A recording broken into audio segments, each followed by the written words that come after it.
I sued my ableist teacher and it made my family rich. I have a weird medical condition that most people have not heard about. It's simple really, I have an overactive bladder due to nerve damage, but I never thought it would make me rich. Ever since I was a child, I have had to go to the bathroom to urinate about every hour or two. It's honestly a very difficult condition to live with, my life is constantly being interrupted.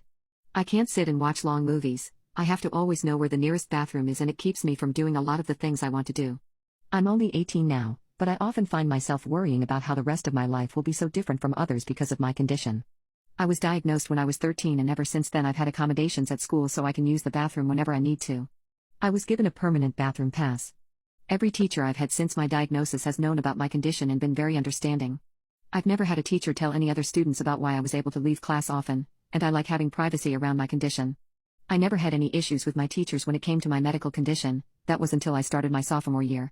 I had this old teacher named Mrs. Hannigan. She was generally unpleasant and would go on long rants about complaining about my generation and how we got handed everything we needed. She would go on and on about how us kids didn't want to work hard and got participation awards for everything we did. She was annoying and no one in my class liked her. I had only been in her class for about a week until she decided to publicly humiliate me. I had been using my bathroom pass like normal and I just assumed that she had been told about my condition and why I needed to leave so often. Mrs. Hannigan's class was about an hour and a half long, so I typically used the bathroom at least once, maybe twice during her class. This day, I needed to use it twice during class time, but when I stood up to leave the room the second time, Mrs. Hannigan decided to call me out in front of everyone. I started to walk out the door and she said, loudly, "Wow, you really can't hold it at your age? You need to get your act together, young lady." A bunch of my classmates started giggling. I felt so embarrassed and I wanted to sit right back down even though I really did need to go. I looked at the floor and told her that I was sorry but I really needed to go. She looked back down at her computer and said, "Once during my class is enough, you can certainly hold it until after class. Now sit back down and finish your work." I wanted to cry, she wasn't giving me a chance to explain and I didn't feel comfortable telling her about my condition in front of the whole class. I ended up sinking back down into my seat and fighting for my life as I tried my best to hold my pee until her class finally ended. By the time I got to the bathroom I was bursting and I was in a lot of pain. It was awful and I cried out of humiliation in the bathroom. It also hurt to urinate after I had been forced to hold it. I was dreading the next day, since I knew she might say something again if I tried to use the bathroom during her class. Sure enough, the day came and even though I had used the bathroom right before her class, I had to pee 2 more times while I was sitting in her classroom. The second time I was dreading getting up, I just knew she was going to call me out. I was appalled when I started to leave the room and I heard her say, in an extremely loud voice, "Well, if it isn't the PP princess strolling off whenever she pleases again." This time the entire class started laughing, I just froze. Mrs. Hannigan walked over to me and began speaking in a low voice. She said, "I don't know how you managed to fool all your teachers before me but I won't be playing this childish little game with you. You are a young healthy looking lady, and I see no reason why you're unable to wait to urinate after my class. Your days of walking out of your classes whenever you feel like it are over and I advise you to use the toilet before my class, because I won't have you coming and going wherever you please." I had never been spoken to like this by an adult. By the way, she spoke. I assumed that yes, she had been informed about my condition but she simply didn't believe it. I had no idea what to do and I just felt like a scared, nervous little kid in that moment. She told me to sit back down and I did. As soon as I sat back down I knew what was coming.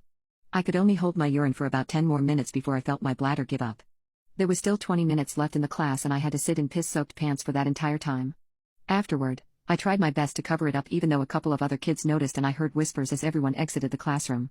Either Mrs. Hannigan hadn't noticed or didn't care that I had soiled myself, so I went straight to the office after class and asked to call my mom so she could bring me clothes. I told the secretary everything that had happened with Mrs. Hannigan so far, and she looked concerned. She ended up going to the guidance counselor and the principal and informing them both of the situation.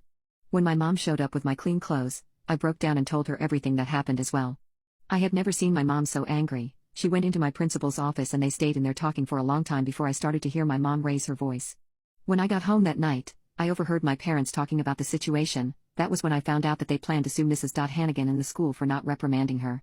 Apparently, in the office that day, my mom demanded she be punished or put on leave, but all they said was that she was from a different time and she didn't mean to harm me. My mom told them that she had already harmed me, and that our family wouldn't stand for this. After that day, Mrs. Hannigan continued to treat me horribly, but she never commented on my bathroom use again.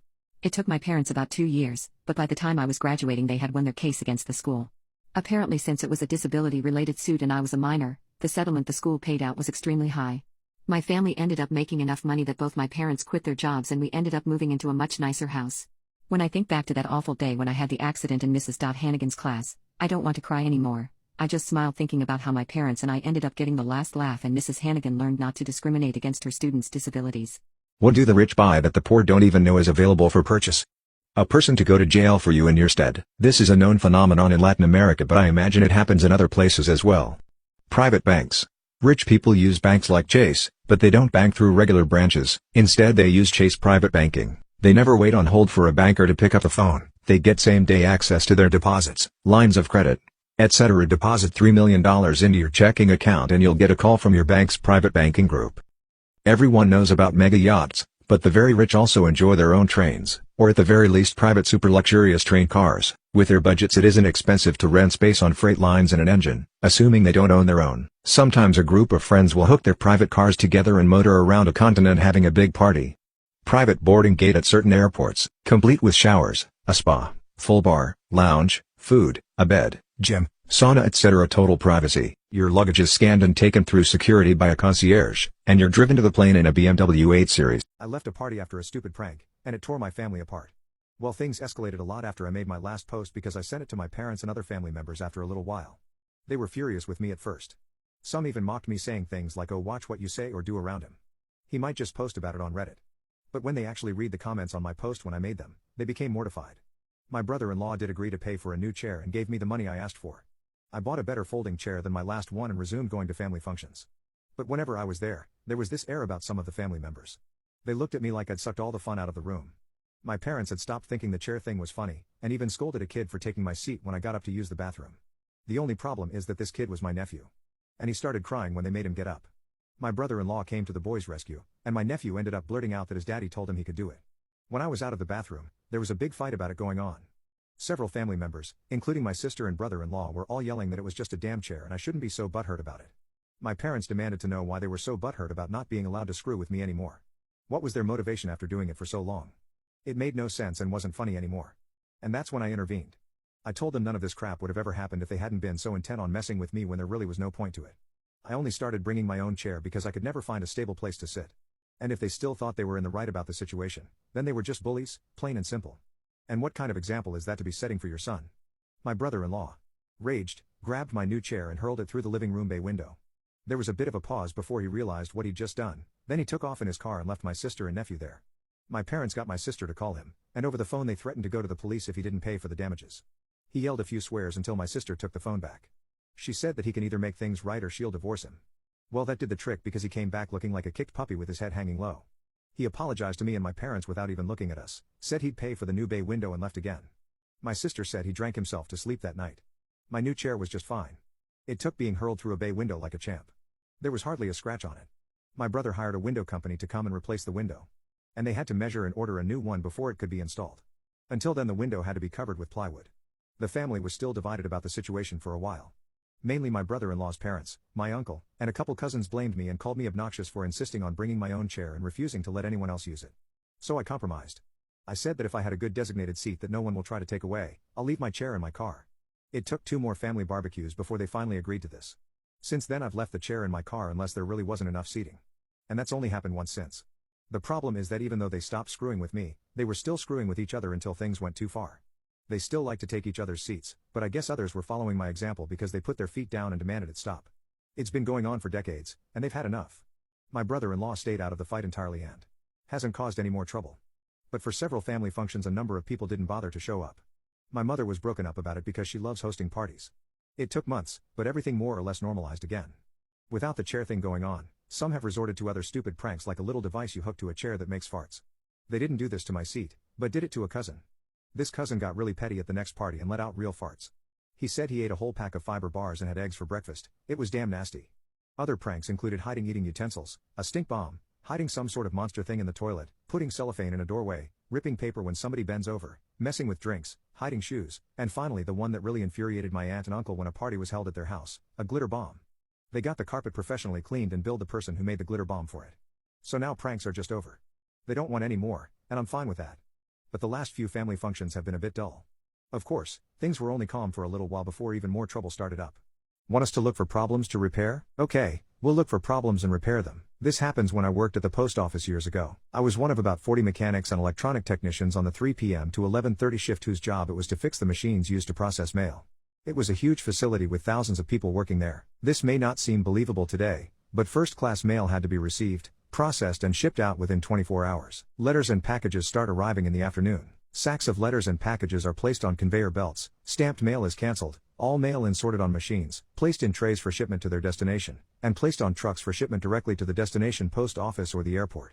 Mail came between 3 p.m. and 8 p.m. and went out around 5 a.m. Up to 2.5 million stamped letters per day during Christmas, but usually around 600K, plus metered mail and parcels. Every weekday, our job was basically to sit around, wait for something to break, and fix it ASAP so it would run to the end of the shift. The day shift could do a more permanent fix if necessary. That was our job, wait for some machinery to break and fix it. We sat in small groups near our machines and read, gossiped or did whatever. One day, some big wig saw us and didn't like us sitting around doing nothing. Word came from on high and we were told to patrol our areas and fix the broken equipment. Our chairs were taken away so we could not sit down. Now comes the malicious compliance. We did as we were told. We patrolled the building. If anyone saw something broken, we shut down the equipment and fixed it. According to safety regulations, we were required to lock out the power source with our individual padlocks and rope off the area. Hey you 50 clerks, you need to move from under this conveyor belt so we can replace it. Of course, that disables part of the 6-mile-long system, so productivity is lost. Letter sorting machines with 14 clerks are shut down for minor repairs. Stamp canceling machines? The same. Productivity slumped and hundreds of clerks were required to work overtime that night and morning to make up for equipment being shut down for repairs.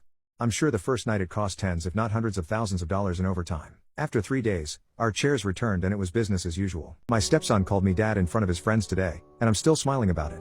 I've been with my wife for 4 years now, and she has a 12-year-old son from a previous relationship. He's a good kid and has never hated me, but it's always been clear that he misses his real dad.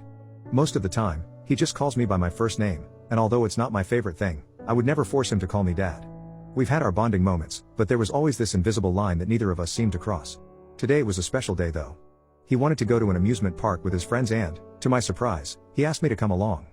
I was already touched by the invitation, so of course, I said yes. We all piled into the car, excitement in the air, and that's when it happened. One of his friends, a new face I hadn't seen before, asked who I was. My stepson turned to him, and said, "This is my dad." I couldn't help but smile, and I think he noticed because he looked at me and rolled his eyes while laughing. It was a playful, genuine moment, and it filled me with a joy I hadn't felt in a long time. We spent the day at the amusement park, riding roller coasters, eating cotton candy, and playing games. Right now, they're all trying to win a big prize at one of the park's challenges, and I'm sitting on a bench nearby, still smiling. I know this isn't something huge or earth-shattering. But for me, it's more than that. This is genuinely one of the happiest days I've had in a while. It's a small step, but it feels like a big leap in our relationship. My stepson called me dad, and in that simple word, I felt a connection and acceptance that's hard to put into words. I'm not just the guy married to his mom. Today, even if just for a little while, I was his dad. And that means the world to me. What's your most frustrating "I can't believe this has been going on for so long" moment? Obligatory long post ahead. I left my son's father in 2000, took my son and moved into a women's refuge temporarily. I left him because I couldn't deal with his drinking anymore. I found him drinking cheap cider that had never seen an apple in its life at 7:30 a.m. There were other problems, related to his drinking that also contributed to the separation. One of my leaving comments was that he'd drink himself to death. He had regular contact with us but liked to cause problems. I once went to drop my son off at 2 p.m. and my ex was shaking from the delirium tremens. I took my son home and stopped all contact. 9 months later he decided to take me to court for visitation rights. As part of the court proceedings, we had to see a social worker. The social worker spoke to both parents and child secretly to see if a compromise could be achieved. The first social worker, a woman, was nice but became ill after the first meeting and we were assigned a different one, this time a man. I told him that my ex was an alcoholic and couldn't look after himself, let alone small child. I wanted him to prove that he could be sober for 1 year before I agreed to him seeing my son, but the social worker disagreed and supervised visits started once a fortnight. 6 months later, we went back to court, meaning more meetings with the stupid social worker. I again stressed that contact would not take place unsupervised without my ex proving he could be sober for a year. I think it was at this point that the social worker told me I was a bad mother for preventing a father from seeing his son. A single mother couldn't possibly set rules and discipline a boy. That because there was no father figure in my son's life I would fail as a parent. That 7 out of 10 children who grow up without a father end up in prison or on substances. Well, the next week, after doing some research, I countered his arguments with the fact my own father was in a different country when I was growing up and I was neither an ex-prisoner or an addict. That 2 of my friends, brought up without their real dads, had been the same as me, not addicts or criminals. I also had information from Alcoholics Anonymous stating that 90% of kids brought up with an alcoholic parent go on to become alcoholics themselves. I also pointed out that they had several pieces of information incorrect in their paperwork, including my age. They had me down as 10 years older than I am. I showed him my birth certificate but he refused to amend it. He had the spelling for my son's name wrong and refused to amend that. despite seeing his birth certificate. The social worker refused to acknowledge the data I provided because it didn't fit his narrative that I was just a jealous ex-girlfriend. I also demanded that my ex do blood tests to prove he had stopped drinking. I said that his drinking was out of control and he'd drink himself to death. He was court-ordered to have liver function blood test but refused to do it because he was quote, scared of needles. He agreed to a urine test which showed that he had been drinking. He wasn't scared of needles but fooled the social worker. Supervised visits continued with 6 monthly court reviews, where the social worker and his solicitor would push for unsupervised contact but I refused to budge until my ex could prove he'd been sober for a year. Same old story. He never could. The social worker refused to believe my ex was an alcoholic. During this time, my ex moved in with what would be his future wife and her husband. They enabled his drinking, whereas I had always refused to enable it. I was eventually persuaded to go to unsupervised contact but I refused to allow the woman or her husband to be present for it. I told the social worker that they had their children removed by social services and adopted. The social worker of course didn't believe me. On the occasions that my ex would turn out to see my son, he would be drunk. He would not actually spend time with my son. He would leave my son alone with the woman while he would be drinking in the kitchen. I couldn't prove this so the social worker refused to believe me. This was in breach of the court order but it was allowed to happen. Due to his drinking problem, my ex was constantly getting in trouble, so he obviously ended up in prison. I refused point blank to agree to take my son to a prison for visitation and thankfully the judge agreed. We could have a year of peace. While my ex was in prison the woman divorced her then husband and started a relationship with my ex the week before he got out of prison.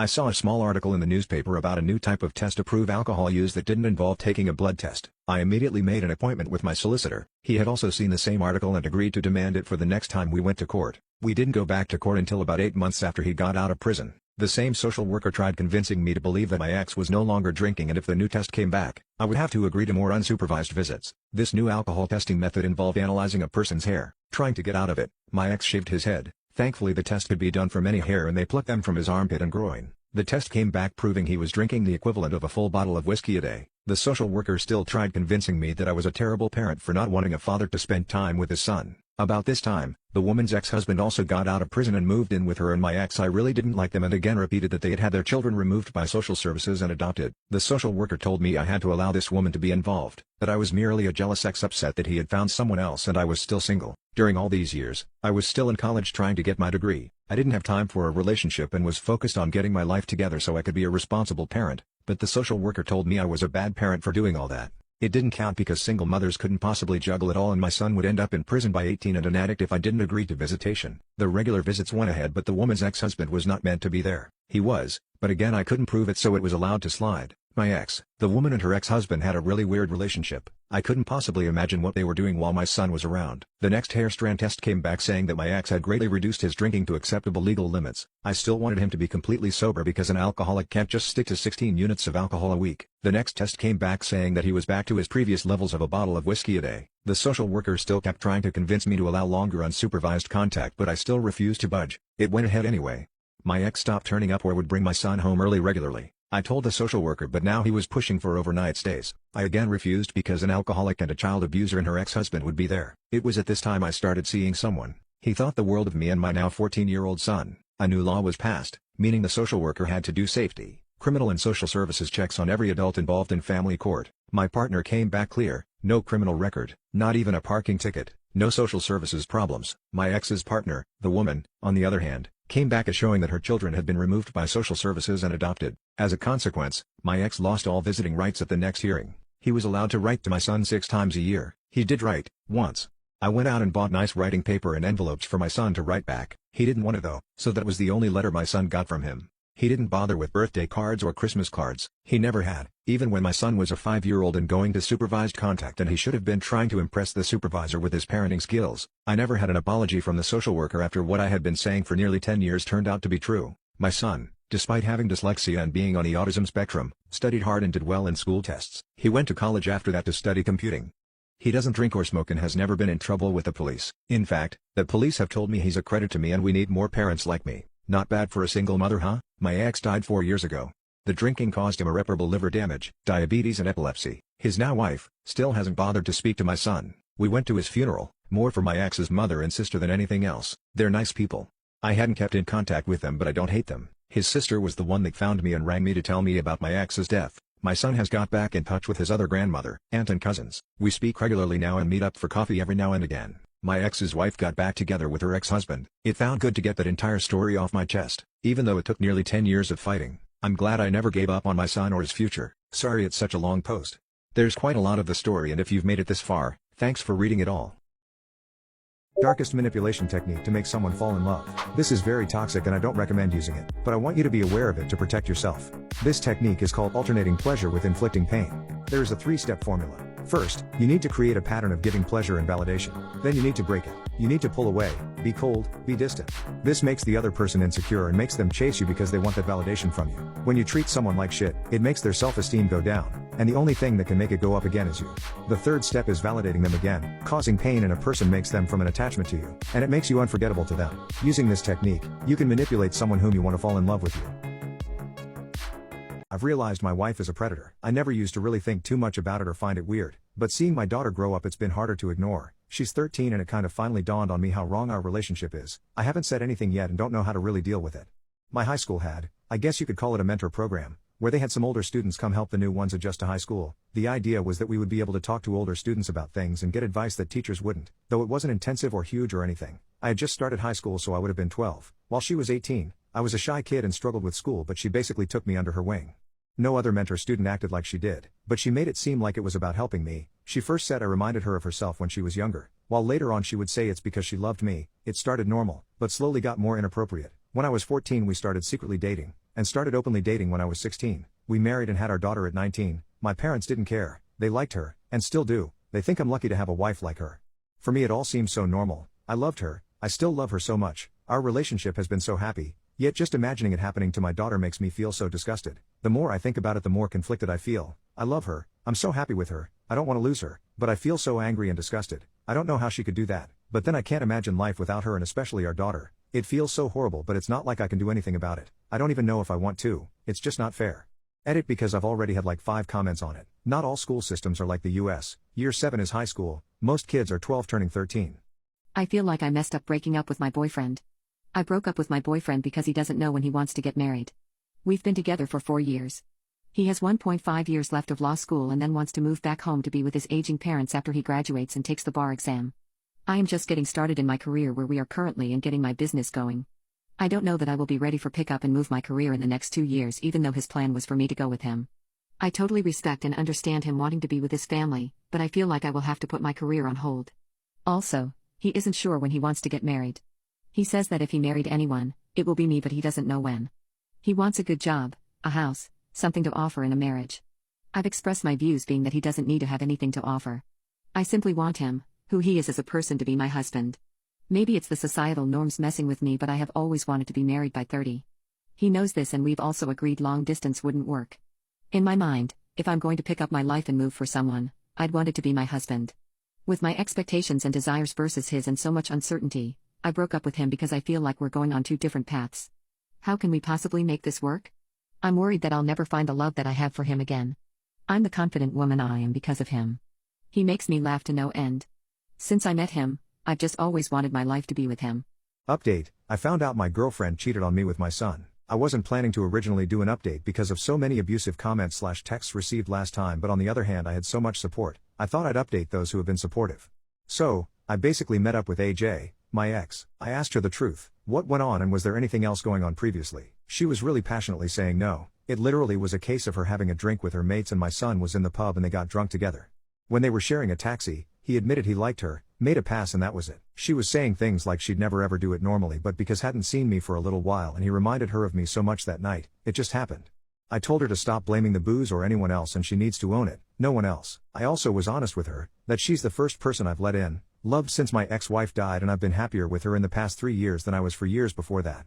I told her I was even going to propose to her. She broke down, telling me again how sorry she is and asking me for another chance and that she'll never forgive herself. I told her she needs to one day so she can learn from this, but that's it for us. I'm blocking her number, email, and I don't want any contact again, and I left. I feel much better for meeting her. As devastated as I am, I do feel like that's a bit of closure. Simply to see that I don't really hate her, but actually pity her, through not being able to control her alcohol or keep it in her pants. It's cost her a relationship with someone she cares about and likely will affect her relationships for years to come. Not that I don't think she's any less responsible or deserves the outcome. It also helped me to truly see how immature she is. Before this, I was blissfully ignorant because I was happy. Now, it's made me really conscious of it. Never again. Now my son. I realized the other day when I made my post, I was very angry, and the way I was typing it seemed like it was going to flat out disown him.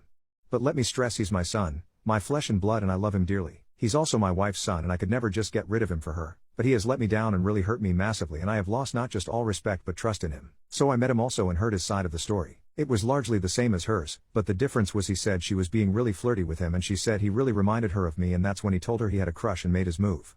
I told him what I wrote out above, that I love him but have no respect for him or can trust him anymore. I told him also about my plans, that I was going to propose to her and even have him as my best man. He was gutted, just really silent and started crying. I told him we need to have no contact for a while, he needs to get a job and not work with me at weekends like he does at the moment and we need to talk to my folks to see if he can stay with them for a bit.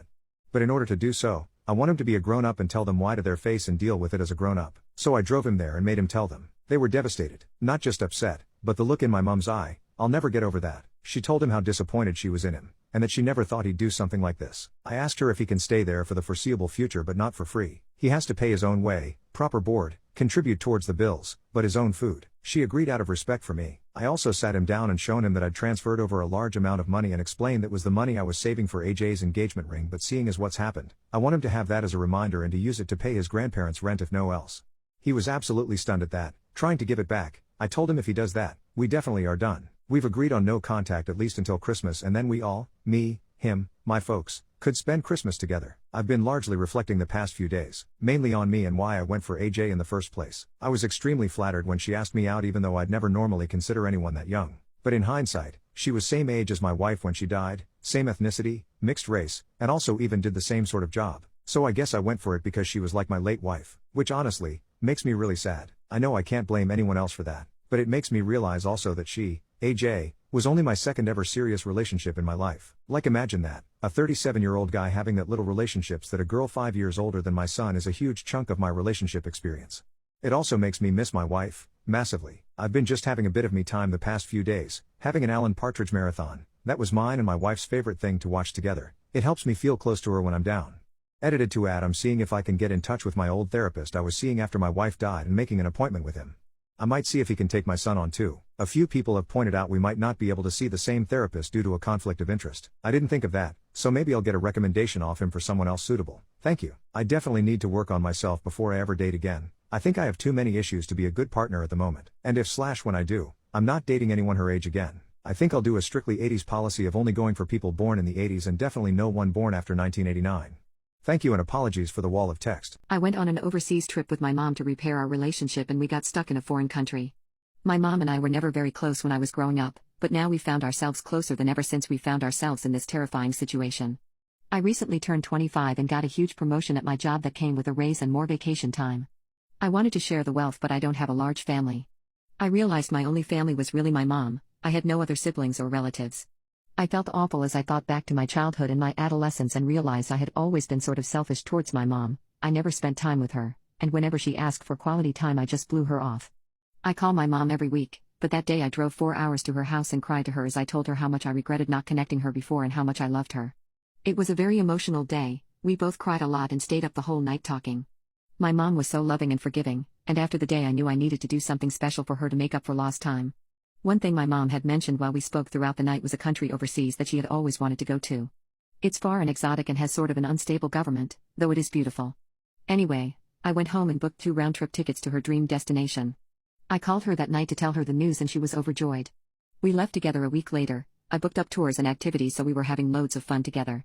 I could cry when I think about the first half of the trip. We were in bliss, having the time of our lives not knowing how dark things were about to get for us. Towards the end of our trip, the military presence increased in the area we were staying at. The locals we spoke to said something about a coup or some sort of military unrest. There were so many trucks loaded with soldiers with guns constantly coming into the area, and we were scheduled to fly out the very next day. I started feeling anxious. Everything broke down at once when we were in the line for immigration at the airport, getting ready to fly home. One moment everything in the airport was calm, yet the next thing I knew, a huge crowd of soldiers carrying machine guns stormed the airport and started herding people away from the exits.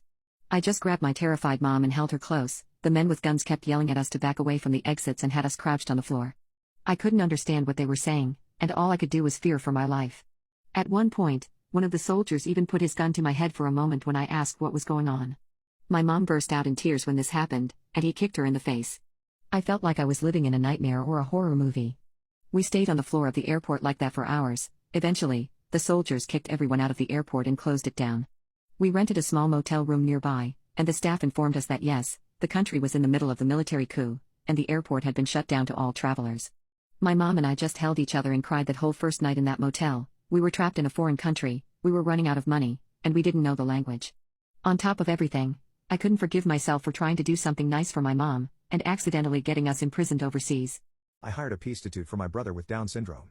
And I'll never regret it. My brother has Down syndrome, but he is the best brother I could have asked for.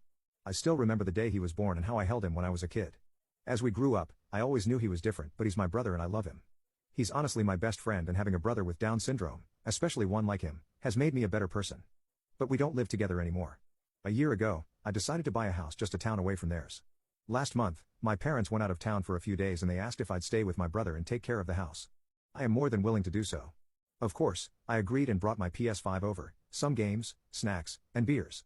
I called out of work for a few days and figured we'd have some fun just like when we were kids. We were having a great time while taking turns playing Elden Ring. My brother started the game and got to the part where the guy calls you maidenless, and I said something like, "Oh, he called you maidenless, bro, DMN." My brother got super sad and I asked him what was wrong. He said, "I am maidenless. I'll never have a girlfriend." We talked about that for a bit and he was actually feeling super depressed because he's never had a girlfriend and didn't think he ever would. He was really sad and I decided, F it, I should find him a girl. I called a couple of people I knew who were into that sort of thing to see if they knew anyone. Well, one of my buddies had a number of this girl, so I gave her a call. She was actually super sweet and understanding about the situation, and she said she'd be glad to show my brother a good time for her usual rate. She had a cousin with Down, so she was very sympathetic. I told my brother I'd pay a girl to come over and show him some fun on the condition that our parents would die without knowing I hired a prostitute to come to their house. He agreed. So I made plans for her to come over, got my brother shaved, and showered for his first date. She showed up dressed up super nice. She was also super hot. I'm no chef, but I had picked up some food from Olive Garden for them. She was a genuinely nice person and was really good with him. I just left them to do their thing while I played the PlayStation in the living room. Eventually, they passed by going upstairs to his room.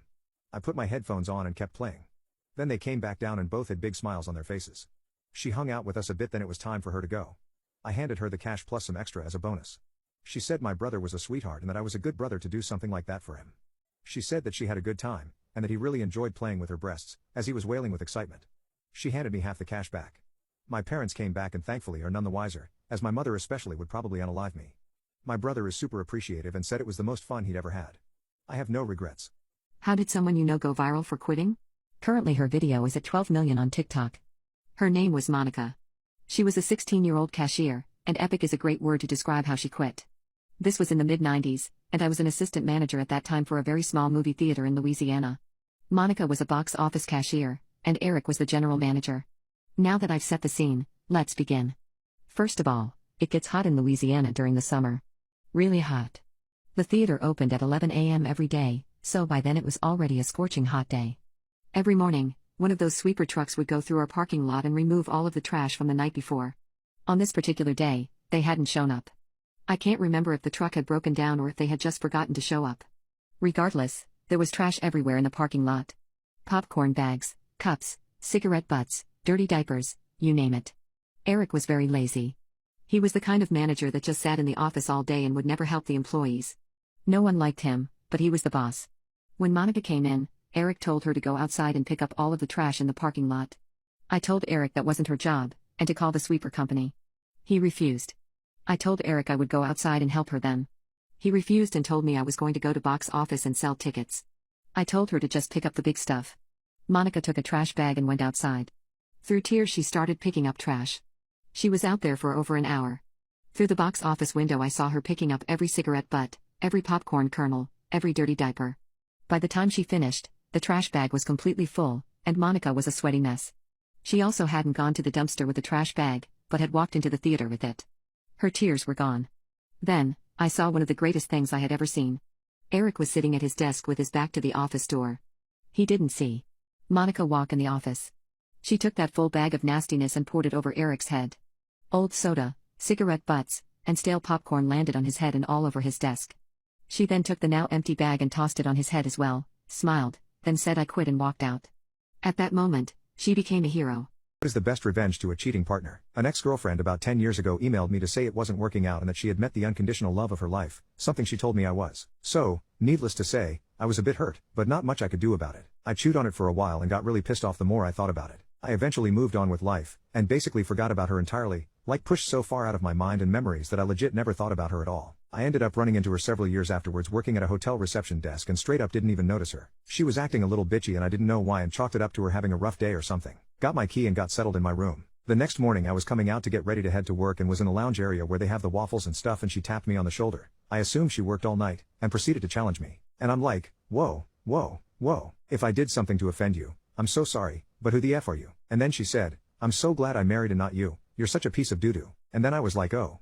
As the light finally came on, she looked like she was very miserable, and that made me very, very, very happy. She was a real tool. Looking back on it, I am kind of proud of myself that I managed to completely move on with my life that I didn't even remember what she looked like. I am amazed that she expected me to dwell on her as if she was the greatest thing that ever happened to me and that I lost her, like it seems she almost expected me to dwell on it for years and be depressed about it. As if that wasn't enough, I met a woman in Germany who is like the female version of me. It's pretty awesome. Funny how life works out when you just go with the flow. Serious, people who killed in self-defense, what's your story?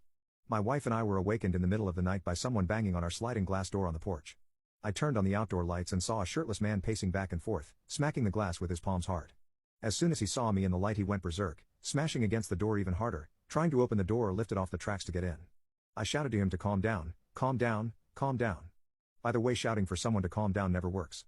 He looked like someone you'd see in one of those exotic drug freakouts on YouTube, unresponsive, zombie-like. All I could imagine was him coming in to smash us to bits. He seemed super strong and didn't know how the glass was withstanding his blows. My wife was on the phone with the cops while I was trying to mellow him. He eventually gave up on the door and smashed his way out through the screen porch. I thought it was over but heard my wife shout he's coming around the side.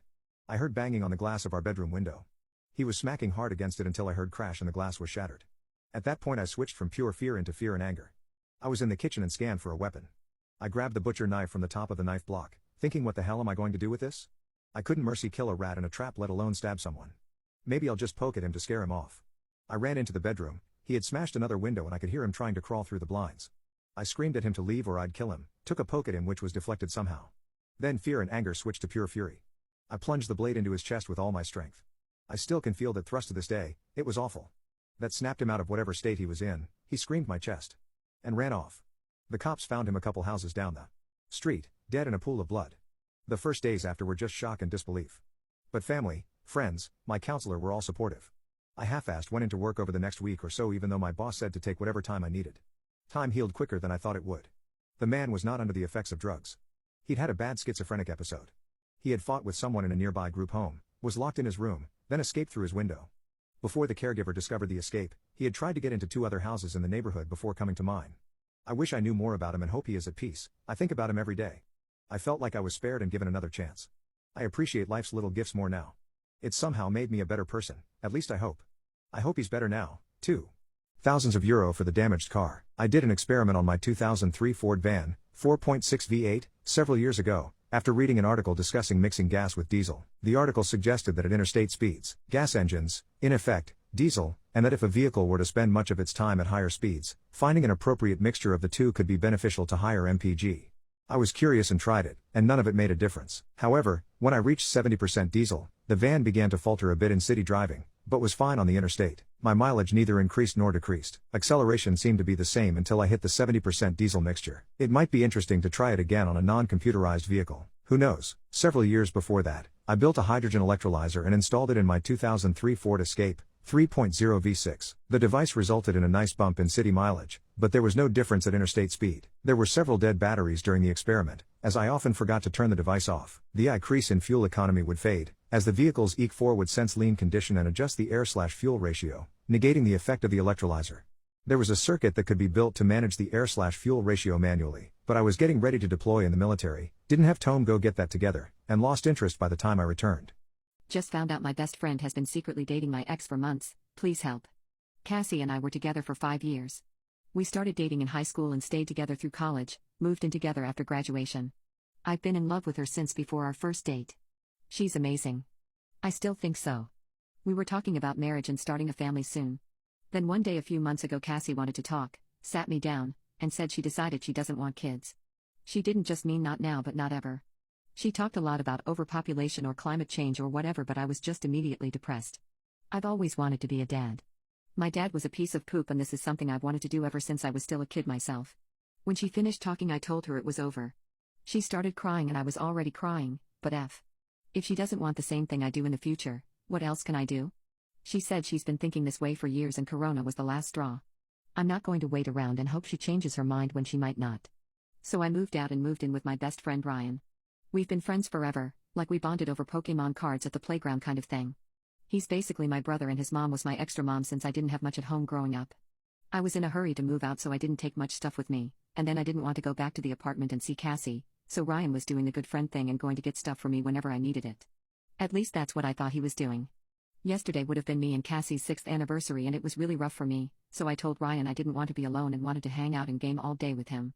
He agreed and everything, but he was kind of distracted on his phone a lot, and after a couple hours he said something came up and just left me there alone. Poop got dark. I'm not ashamed to say I cried. There were reasons I didn't want to be alone that day.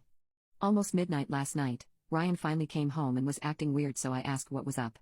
I thought maybe his mom was sick or something. She's a teacher at a school that just reopened. But no, Ryan sits me down and tells me he's moving out. He's been secretly dating Cassie since a few weeks after we split. He says they're in love already and that she needs him more than I do, so he's moving into the apartment with her and leaving me here alone to rot. I don't even know how the F to process this. I don't know which one of them has broken me more. To make things worse, I messaged some of our other friends this morning to tell them what's up and they already knew. When I got upset, they all said it was no big deal because I'm the one who broke up with Cassie. Where do I even go from here? I can't talk to my friends, my ex broke my heart, my best friend stomped on it, and the closest thing I have to family is gone because they were his family too. I'm lost and don't know where else to turn. Nosy parents of teenagers, what do you wish you shouldn't have seen? 1. I found a poopy pee-pee hidden in the now unused floor vent in the bathroom. I lived with my mom and 4 younger brothers. It doesn't matter whose it was, I'm still wishing I'd never seen that. 2. When we moved house and all the stuff was in the new place, one of the moving guys called me out to double check the receipt, and when we were out of my mom's earshot/eye line, he handed me the weed pipe that had fallen out of the hidey hole in the back of my desk when they were moving it. What a bro. 3. Not a parent, but the only time my mom ever searched my computer history was 10 minutes after I had googled what queefs are. 4. I raised a daughter as a single father. I am not a natural snoop. I try to not be too nosy. The worst part for me was having her around my mom. My mom is more nosy than any 5 people I have ever met. My mom was left alone in my house with just the dog when my daughter was 15. My daughter is now in her mid-20s and I still have not heard the last from my mom about her having 3 different vibrating devices, and therefore is somehow perverted. She hasn't lived at home since she left for college at 18, and I'm still hearing about it.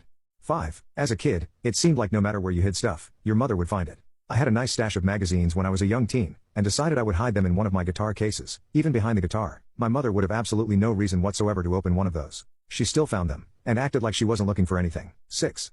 My mom walked in on me doing a 2-handed lube fun time. The headphones I had on were loud enough to block out the door opening sound but not her scream. Edit, should probably mention it was also her lube. My wife lied and told her kids that their father passed away. I exposed her lie and took them to see him. My wife got full custody of her kids, 4 female, 6 male, 9 female. After their dad got sick, she rarely let them see him or let the grandparents see them. It was like this for whole 8 months, then their dad's health got worse and she just stopped taking them to see him. She claimed she was protecting them from being traumatized, but in my opinion, this is the time where they should have seen him the most. The latest stunt was finding out that she actually lied to them about him passing away. I was shocked and felt quite sick seeing the kids cry for days and looking depressed. I called her out on it and she said it was the only way to get them to stop asking about him and not pressure her into taking them to see him in that state. I had the biggest fight with her over this. Then I took the 3 of them and went to the hospital and called their aunt to take them to see their dad, all without my wife knowing. The kids reacted intensely, especially the oldest, and refused to see her after the lie she told. She had a psychotic breakdown and started yelling at me saying she has been trying so hard to navigate this awful situation, and I turned her own kids against her and demonized her when she only had their best interest at heart. She has moved out and is considering separation, either temporary or permanent. I'm getting lots of blame for what I did, especially from her family. The kid's father's family are, however, appreciative of what I'd done but said there will be a lawyer involved, so the issue got 10 times worse. I don't know if I did the right thing, but I feel like I messed up my life and my marriage. There's no coming back from this, especially knowing the court will get involved. My former stepfather confessed his feelings for me. My 19-year-old self recently witnessed my mother's divorce from my former stepfather, who was 47 years old. The split was quite irreconcilable, as he had been involved in 3 separate affairs throughout their 2-year marriage. Despite the repeated infidelity, my mother always stood by him, believing in his intelligence and attractiveness. However, the final straw came when he was caught cheating for the 3rd time. Though there is much more context to this story, to keep it brief, my mother had been dating different men until she found this particular individual, with whom she felt comfortable. Initially, I felt at ease with him as well. Unfortunately, after the first affair occurred 1 year into their marriage, things took a turn for the worse. 2 weeks after the divorce, I received a long text message from my former stepfather. In the message, he apologized for the way he treated my mother and wished her all the best. My initial impression was that this text served as a farewell, aiming to part on peaceful terms, at least for me. I responded shortly, wishing him luck and expressing hope that he wouldn't repeat his behavior with my mother. However, my message remained undelivered, leading me to assume that he had blocked me immediately after sending his text. A week passed, and out of nowhere, he texted me again, asking about my mother's well-being. It seemed he had unblocked me. I replied, informing him that she was doing fine and questioning why he was reaching out after such a bitter divorce, considering his role in it. He then requested a call, something he frequently did. However, I told him I was busy and unable to talk. Instead, he sent me a lengthy text that completely turned my night upside down. In this message, he revealed how much I reminded him of his previous wife before marrying my mother. He confessed that he had married my mother because he felt a strong connection to his former wife through me. Upon reading these words, I found myself unable to process the information. Part of me wished it was all just a terrible dream, rather than believing that he had wasted years of my mother's life and caused her immense anguish, all because he wanted to feel closer to his former wife through her daughter.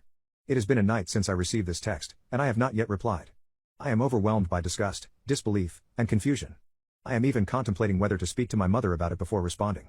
There is much more to this story, but I am simply stunned and find it difficult to articulate everything. I'm not even sure why I am turning to Reddit for advice on this matter. TL.Dr. My former stepfather deceived my mother for 2 years in order to feel closer to me, his former wife's daughter. Am I wrong for asking my husband to stand up for me? I, 28F, and my husband, 29 meters, are very happily married. My husband is in the army and I won't see him until December. He left a few months ago. Before he left, he dropped off his triathlon bike at a local shop to get repaired. I say local, but the shop is 2 towns over. Approximately a 40-minute drive. Last week I was able to talk to my husband for a short while and he mentioned that his bike is ready and will I pick it up for him? Well, a few days ago I was able to get to the shop and I inquired with the owner about the bike. The owner is an older man, maybe mid-60s age. I was the only customer in the small business and there were 3 young teenager-ish employees working on other bikes. I gave my husband's name and asked if they were able to find the parts needed to repair the bike. That's when the old man went off on me. He was absolutely screaming the entire time. Were you able to find whatever parts were needed? Him, you think I remember that? This bike was done 2 months ago. We called you in June. They had obviously attempted to call my husband in June, but he doesn't have access to his phone. I immediately apologized and attempted to explain that I didn't personally get any phone call, and that my husband is in the military. But he wasn't listening and cut me off. Him, yeah, well, I'll tell you something, I was in the military too. I have cancer in my ear from being in the military. Me, oh, thank you for your him, don't thank me. Me, okay him, we appreciate you coming in here, but being late to pick this up isn't helping us out. Me, I'm sorry I didn't know about it him. It's $540. That price was way out of my budget. I had no idea it would be that expensive, but I paid anyway. I didn't want to argue with someone who was already screaming and practically spitting in my face. I still don't know if the price for the specific repair is justified or if he charged me more because he was angry. He ran my card, and one of the teenage employees loaded the bike into my vehicle. While outside I apologized to the kid too, and mentioned that I only get to speak with my husband for 10 to 20 minutes once a week and I didn't even know that the bike was ready. The kid was like, yeah, it was just bad timing, and walked off. Whatever that means. I cried the whole way home. I had my first genuine trauma response in ages because of that awful interaction. I didn't get out of bed for 2 days. I don't respond well to being screamed at due to childhood abuse from my father. I get to talk to my husband sometime this upcoming weekend. Are we in the wrong for not being punctual in picking up the bike? As far as I know, there's no posted rules about how long you are allowed to leave a bike there, and I didn't see any posted rules on their website about it either. On one hand, I understand that owning a small business is hard, and maybe they really could have used the money earlier in the season. But on the other hand, the prosperity of the small business isn't my personal responsibility. I had no idea the bike was ready, and I didn't deserve to be screamed at like that. I feel like it was an incredibly inappropriate interaction on the shop owner's part, especially considering I was more than polite and apologetic the entire time. Should I ask my husband to stick up for me and call out the shop owner for being cruel? Would I be the asshole if I did? Am I already the asshole? I need advice on this 1.4. Am I wrong for asking my husband to stand up for me? For the purpose of this update, I'm going to call my husband Adrian, fake name. I was able to speak with my husband Adrian briefly today. I told him about the situation. He seemed upset and said he was going to call the bike shop. According to Adrian, in his call logs, texts, or voicemails, he never even received a message from the shop in June stating that his bike was done being repaired. Which is one of the original points that the old man owner tried to make when I stopped by the store. Adrian called the bike shop today and spoke with the owner. It ended up turning into a screaming match between Adrian and the rude old man who runs the place. My husband told the owner that if the shop had a problem, then they shouldn't have taken it out on me. And if there was an issue, it could have been discussed between Adrian and the owner. My husband also mentioned to the owner that he never even received an update about the bike 2 months ago. The shop owner tried to argue and say that wasn't true, but neither Adrian or I got a call from this place. The owner also still tried to justify his actions toward me. How could he actually think yelling at an innocent third party is okay? After hearing the old man not back down or apologize for yelling at me, the conversation escalated. It was a heated exchange. Lots of back and forth. Adrian eventually ended up blocking the shop's number and vowed to never recommend anyone to go to that store again. My husband said he was really agitated from the conversation and that he needed to go cool down. He promised to try and call me again later today. I feel like I should mention that Adrian is a total social butterfly, very kind, and easy to get along with. So having a disagreement of this nature isn't the norm for him. It's not like either of us go around picking fights. In regards to the bike repairs being $540, apparently that was around the expected price for the repairs that needed to be done. The repairs were extensive, but still much cheaper than buying a new triathlon bike. I'm happy about my husband sticking up for me. I feel comforted knowing that he cares. It also makes me feel good about our future together. I know that isn't the point of the post, but it feels good having your partner defend your honor. I also feel vindicated knowing that I wasn't the asshole and that I wasn't overreacting. As for the shop owner, I hope he has to mow his lawn on a hot day, and gets one of those bad hangnails that rips the skin down the side of your finger. He wants to DNA test her kids. They met 5 months ago. He thought their DNA would change into his. Fair warning, I fear the number of IQ points that may be lost in reading this. Sage started dating Kevin about 2 years before this incident. Things seemed to be going all right between them. She told me he was a bit of a derp and sometimes incredibly oblivious to some things. He couldn't pick up subtle cues, and even suggestions flew over his head with about a mile of airspace between his skull and the suggestion. She originally chalked it up to him being on the autism spectrum, as she has a few other friends who have similar problems picking up cues. So she just switched her behavior from talking to neurotypical to talking to neurodivergent, and the bump smoothed out for a while. All is well and good. Then the talk of taking the relationship seriously came up. Marriage. Becoming a family. And that's when the plane hit the mountain with a cartoonish bang. Kevin announced that he wanted to DNA test Sage's kids. To make sure they were his. Kids who were 5 and 3 when Sage and Kevin started dating. Sage said she had to come to a full stop in the conversation for several seconds while her brain rebooted. Sage, they're not your kids. You know they're not.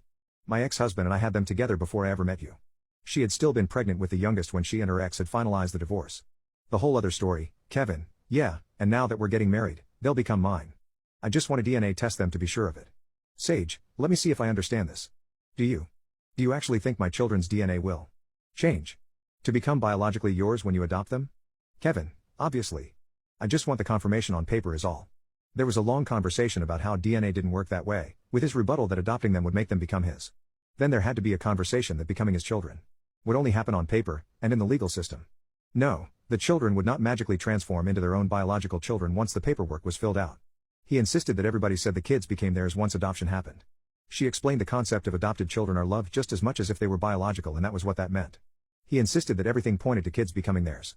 His mom eventually had to become involved to back Sage up. His dad had to become involved to back Sage up. A few books had to get involved to back Sage up. Kevin was furious.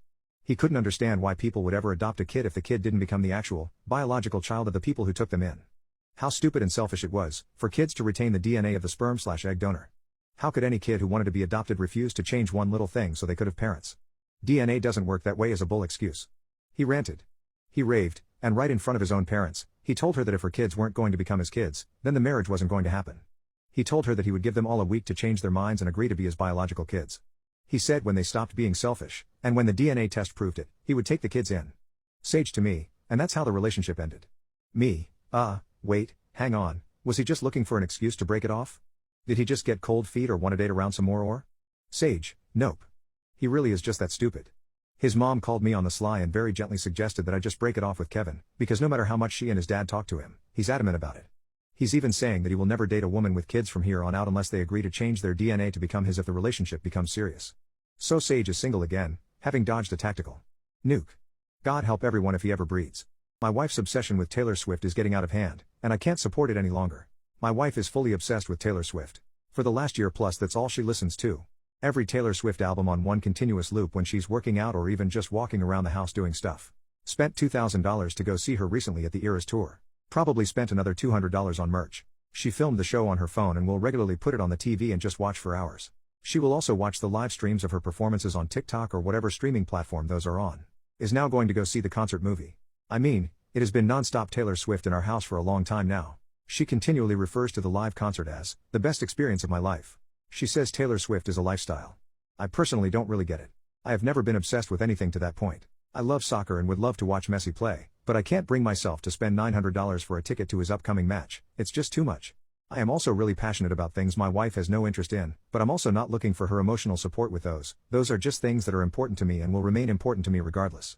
I have for sure made comments to my wife implying that this whole Taylor Swift thing is getting out of hand. I also was not super stoked that she was spending that much on one ticket to go see one concert, but ultimately it's what she really wanted and we had the money, so I said yes, and I'm happy that she got to go. Recently she blew up on me about how I don't support her as much as she thinks I should with her Taylor Swift lifestyle. She cites comments I make, implying it's a cult and the only one winning here is Taylor Swift raking in the dough, and maybe it's time to focus on other things. She wants me to stop making comments like that and stop rolling my eyes and be supportive of her and her interests, but from my perspective it's really taking over her life and it just can't be healthy to obsess over something like that. People need balance. I also thought one of the benefits of marriage was to have someone tell you this kind of stuff and it shouldn't be an argument. I have no idea where to go from here. What can I do about this situation to make things right? What was your forbidden secret relationship? Haven't had anything weird happen to me like this in over a decade, but this was too surreal not to take the time to post. This morning, before work, I stopped by the supermarket close to my house to buy some pens and a clipboard. I walked in a rush because I was already late and quickly grabbed the items and made my way to the front. I sat my items on the conveyor belt and looked up and there was no cashier behind the counter. You know that strange feeling you get when you know someone is staring at you? Or standing too close? I started to feel that way. I turned to my right and this beautiful woman was standing right beside me. Probably late 20s with long brown hair and blue eyes. She wasn't a comfortable arm's length apart, she was less than a meter away. I looked up at her as she smiled at me. You know the way people look at you when you know them very well? Like, know them deeply? That is the look this woman was giving me. Did you call for help yet? Do they know we are standing here? She said like we were more than acquainted. I just stared at her. The way she said that combined with the way she looked at me made me feel so uneasy, like we had come here together though I had never seen her in my life. No, not yet, I replied to her. She walked around the side of the counter and looked into the manager's office that was behind the end of the registers. The cashier came out of the back room and apologized for the wait. I only half heard what she said because I watched the woman come around the counter, smiling a beautiful toothy grin and looking at me the whole time. I got her, the smiling woman said in a playful tone before bouncing right back next to me, close enough that I crossed my arms to keep our hands from touching. Close enough that I could smell her hair. I looked up at the clerk and realized that this wasn't strange to her but that she definitely thought we were together. Y'all doing okay today? Said the cashier. The woman beside me bounced back to one of those candy racks they have by the register and said, oh yeah. I needed gum, remember? I just stared as she put the gum on my clipboard and came to rest again close to me. I backed away and looked at her, my face had to be as confused as it ever has been. She looked at me, smiling still and then stopped. What? She said. I looked down at the gum on my clipboard and back up to her again. What? She said again, this time with worry in her voice. I looked at the cashier who was confused as all hell and then back to the woman who was now looking down at the gum with no expression on her face. She looked back up at me and this time, she looked at me like you would expect from someone you had never met in a grocery store.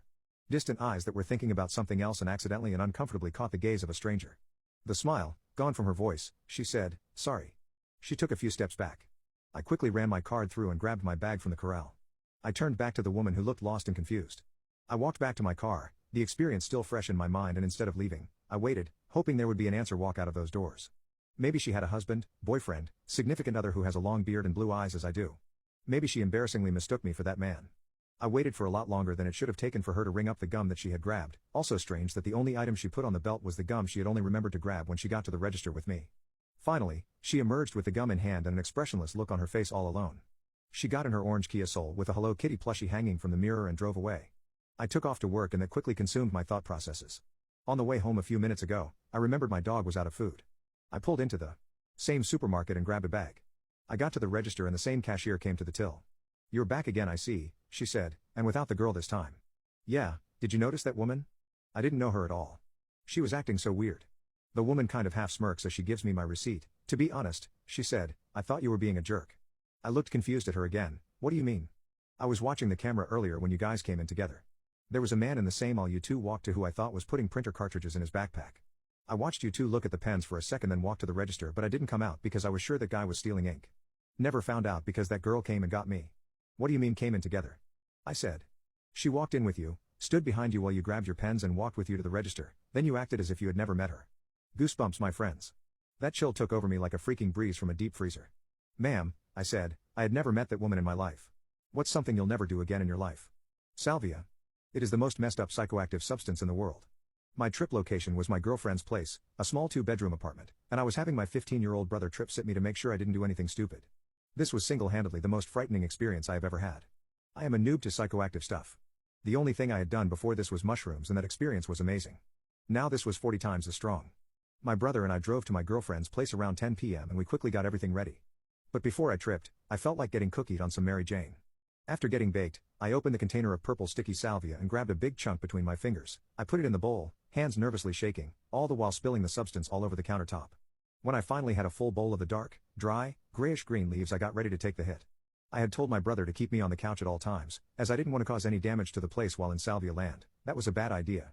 I sat down on the couch, hands still trembling and grabbed it. I lit up the salvia, sat back and held it for as long as I could. It couldn't have been more than 15 seconds later that I started to feel something.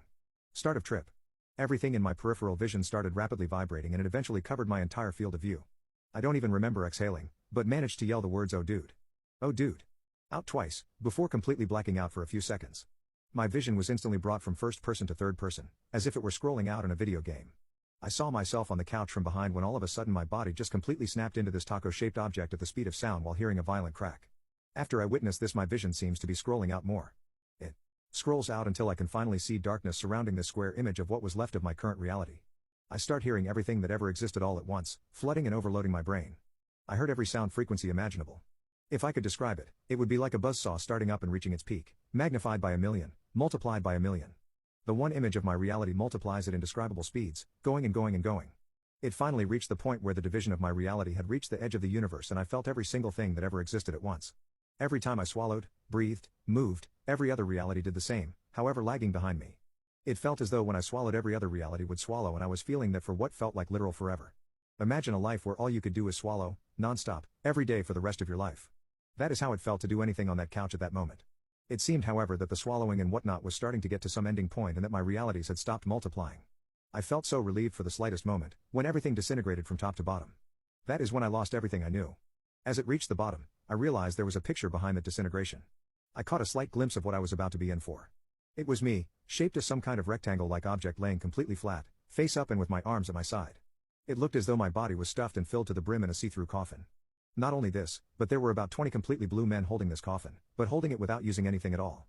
It was just hovering above them, still. These men had very creepy, stern looks on their faces as if they were intent on doing their job. In the background of this image was unimaginable, indescribable colors. Flowing and melding together, sort of pixelated in the way it was done. I witnessed all of this for about 3 seconds before I was literally pulled into the hardest, most forceful, turning and winding feeling at an amazing speed. It was these blue men, pulling me along with them wherever they went. They followed some kinds of roads, that went on for eternities and eternities. It was pure and utter hell. I was witnessing all of this, however I was being zoomed in and out of third person, all the while being flipped and twisted and turned every which way there ever is and will be. I heard awful sounds and screams. After eternities had passed, it seemed as though I had reached a destination. Everything stopped and I went to third person. My coffin, flipped up vertically and slammed extremely forceful and hard into a concrete wall. No wait, I knew what this was. I could literally feel it. This was not a wall, this was a sidewalk. A sidewalk in front of my old house I used to live in, completely out of state. I had become the sidewalk. I could feel every last particle of my being spread across this sidewalk, and it eventually spread onto my old house. I spent decades living in my old house. Everything that it felt, I felt. During this time, I didn't feel so horrible. It was like I had finally felt a little bit of peace and quiet. But this peace and quiet was ripped away from me, when the little blue men came back, somehow grabbed every single particle of me and vacuumed it back into the see-through coffin. I spent more and more time, being forcefully dragged and thrown around by these little blue men into various objects. There came a point where these blue men were taking me somewhere, but it was a very familiar place I was headed, I could feel it. They stopped, flipped my coffin up, but wait, what I was being slammed into was not any object at all. It was a very dark shade of green and blue. I was slammed into this color wall and was able to move. I was no longer in the coffin and it felt as though I was being weighed down by tons and tons of sand. It took every ounce of willpower in me to navigate through this heavy, resistant sand. I started to feel closer to the surface. I wiggled my way up as hard as I could back into the couch in my own body. I was finally back in the real world. Everything looked as if I was seeing every atom and molecule of everything I saw. It was still extremely refreshing to be back. I had never been more happy in my whole existence as a human being. But these feelings were short-lived. As soon as I forced myself to stand up, I was greeted by my brother, who pushed me back onto the couch and exclaimed, "Dude, you gotta stay down." I fell back onto the couch, but shortly after was transported back to right before he said this. "Dude, you gotta stay down." I heard him yell, and then I fell back onto the couch again. This looped for literal forever and I thought I was stuck in this loop state for the rest of my life. I was entirely convinced at that moment that I had discovered the truth behind life, which was these blue men forcing me to live meaningless, slow, painful lives as various objects and that my own brother was in on it. He knew that the blue men would do all of this. He knew they would torment me for eternities on end. I was forcefully dragged back into the blue man world again and lived more and more lives as tables, chairs, water, plants, floors, but these lives seemed to be more depressing and meaningless. They seemed so empty, and eventually I felt as though I died. I completely disconnected from anything and everything there was. I just kinda was. But again, salvia did not keep me grounded in one spot for long. I was hurled into another very familiar scene. It was my old house again, but this time I was inside, in the living room. I saw it vividly. Every detail of it. I stuck my hand out to signal and say, "What the F?" but I stopped. As I looked at my hand and noticed it was the hand of my father. My father is still very much alive, but is troubled deeply and I care for him very much. I started to feel every anxiety he had ever felt. Then next thing I knew, I was in my oldest brother's body. It cycled through endless amounts of people and places, and I felt every single feeling that you could ever experience in your life. It was like getting anxiety times infinity and it was very unpleasant. While all of this was going on, I was hearing loud high and low pitched yells coming from all directions. It scared me and I felt horrible. I am not sure how I awoke, but I woke up drenched in sweat, face down on my girlfriend's couch and immediately started saying no, never again, I am done, dude no. To my brother and then told him I needed water. I stood up and ran over to the sink to drink some water. Everything was still extremely distorted and I took a huge gulp of water and leaned down into the sink. The next thing I know, I'm being vacuumed into the garbage disposal and I wake up on the couch with my shirt off. Still woozy and uneasy, but feeling better. It takes me about 45 minutes to be able to function normally again. I look at the time, and it is around 11:15. The trip lasted a very long time. Longer than I feel it should have. I cleaned my girlfriend's place, drove my brother to his friend's house and kept thinking about the trip. It's been about 3 months since the trip. It really scared me at the time, but I feel as though I value my existence on Earth a lot more now. What's the most shocking truth you discovered about your ex after breaking up? My previous marriage was effing difficult. My ex-wife betrayed me by cheating and getting pregnant with another man's kid. She said she wanted someone who treated her like shit, so she left our marriage for him. They've been divorced for 5 years now, but the pain still lingers. What makes it worse is that I run into them both all the time since the other dude still lives in this same town, not too far from me. But he's moved on and found happiness with some amazing woman he's married and had 2 kids with. About 6 months ago, I met my current girlfriend when we started working together at the same company. She holds an executive position while I'm just an entry-level employee. We instantly connected, but our romantic relationship only began 4 months ago when we were assigned to collaborate on a project which meant we had to meet up frequently due to our team's collaboration. I haven't told my past with my ex-wife and kid to my girlfriend yet since I wanted our relationship to progress naturally before delving into that poop storm of a past life of mine. Things have been going great between us, it feels like a positive turn in my life finally. But last week everything took an unexpected turn out of nowhere when my ex-wife messaged me asking if we could meet up for coffee, which normally would have been ignored or declined by me, but something made me agree anyway. Surprisingly enough, I'm grateful that I did because during our meeting she revealed she was pregnant again, this time with another man's child. Apparently this dude had been cheating on his current girlfriend with her and she wanted me involved in this pregnancy hoping we could work things out since he probably wouldn't stick around once his girl found out about it all, but then immediately mentioned scheduling an abortion later in the week and asked if I'd cover half of the cost holding me half responsible. Hell no. So I firmly declined explaining after what she did 3 years ago to our son there was no way in hell that was happening. That's when things got interesting though. To my surprise my girlfriend had heard everything from outside the meeting room. After our discussion concluded, my ex-wife exited looking upset while. What screams, this person peaked in high school, to you. I used to work with a guy, we used to call him Roid Rage, he was very muscular, very masculine, and let everybody know both those things about him constantly. One day I'm sitting next to him in the break room and he's talking to me, unprompted as always, about how he went to attend an award ceremony for his son who won something regarding his football performance. I said, well that was nice of you to go and support him. He said, nice? It was effing sad man, that used to be me. Now I'm the old guy in the room who has to watch someone else win something I should have had. And all I could think was what a loser. You can't just be happy your son won this award and be proud of him. You have to make it about you. My sister's creepy fiancé tries to boss me around. I, 17, live with my sister, 27, and her fiancé, 26, because my parents kicked me out for smoking grass in the house too many times. Since then, my sister has worked on getting me to go back with my parents part-time but it's been a rocky road. I love my sister but her fiancé really likes bossing me around and telling me to do things. The way he goes about it can be creepy. A week ago I asked my sister for these shoes I really wanted. She originally said no but eventually caved after I kept asking her. A few days later I couldn't find the shoes anywhere and I asked her fiancé where they were. He says he took them back. I asked my sister and she said it was because I didn't do the dishes as she had asked and that I had pressured her into it in the first place and she's tired of me not doing chores. Her fiancé came into my room later and said that my sister is having a hard time right now and I need to stop pressuring her into getting me things and that I need to pull my weight or I'll stop getting allowances too. A few days later my sister and I were arguing while I was driving us home from my parents' house and she kept on asking me to pull over because she really needed to pee. This was stressing me out and I ended up totaling her car. When her fiancé found out he was only concerned about her and whether or not she was okay. She wasn't hurt that badly, just a mild concussion, a dislocated shoulder, a broken rib and some stitches on her jaw. I sprained my wrist and got a total of 3 stitches. He took a week off to take care of her while he made me go back to school the next day. Got her a bunch of get-well-soon gifts, new pajamas, a nice blanket and a stuffed animal. The next day her boyfriend asked me to help with dishes since the dishwasher was broken. I had not used any dishes so I told him no. He looked kinda baffled but then asked me to scoop the cat litter, which again I refused. I went up to the bedroom to tell my sister what was going on and he was telling me to leave her alone, but he's bossing me around and so I wake my sister up and tell her what's going on and she starts sobbing.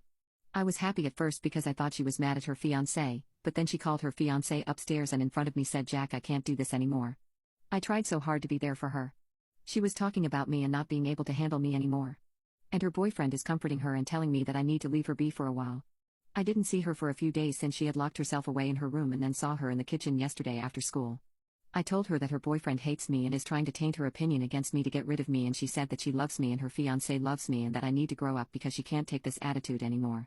What is something you changed your stance on after learning more about it? Understanding why people shake their baby. Of course it is absolutely horrible and it seems like it should make sense that nobody should even think about doing it, but I have an understanding of how it can happen now. I had my own daughter 4 years ago and swore up and down that nobody but a monster would shake their child, but let me tell you that sleep deprivation is hell and it is terrifying. When my daughter was a newborn she was crying very hard one particular night and nothing we did seemed to soothe her crying. My insanely sleep-deprived brain started trying to take over and I could feel the urge to shake her. Luckily I had just enough cognitive function to recognize that I was in a very vulnerable and bad situation. I set my daughter back down in her crib and walked away for a little while so as to wake myself up some more. That is the most scared I've ever been of what the human brain is capable of.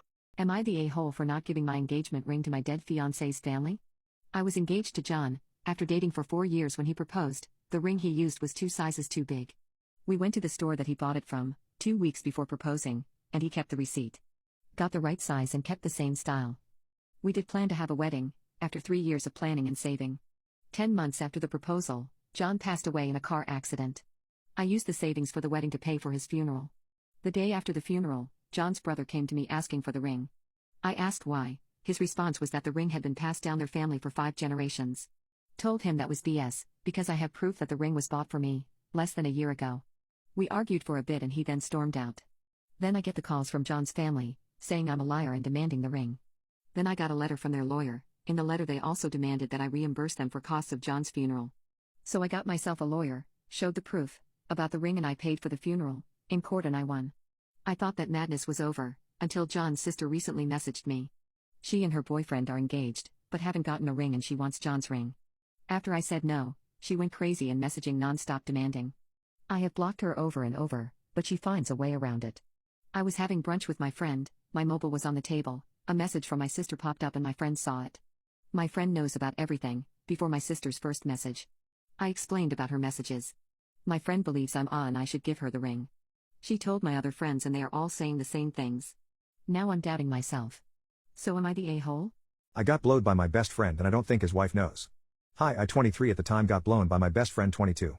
We were drinking to celebrate me getting a new apartment. To do this we got drunk, as we have for years. Well, this night I got blackout drunk and could barely walk. We went to some railroad tracks near my place. Walking back I dropped the rest of our bottle, had to climb the stairs as I could barely stand. We get to my empty living room, I grab a pillow and fall asleep for a minute. When I wake up my friend is pulling my pants down. He then says I have a nice dick and blows me. I pass out again because I don't really remember it. After that the next thing I remember is me and him fighting and I'm trying to call someone and he keeps asking why and keeps trying to grab my phone and I keep pushing him away. I black out again and then wake up in the bedroom in completely different clothes. The next day I told him I don't remember anything and asked what happened and he said nothing, that I just went to bed. The next day I was going to see a girl I was dating at the time, however I wanted to throw up. I felt so dirty and wanted my parts to fall off. The anxiety was overwhelming. She noticed but I just said it was a hangover. I told myself it didn't happen. I immediately stopped drinking with this friend and didn't see him for 2 years.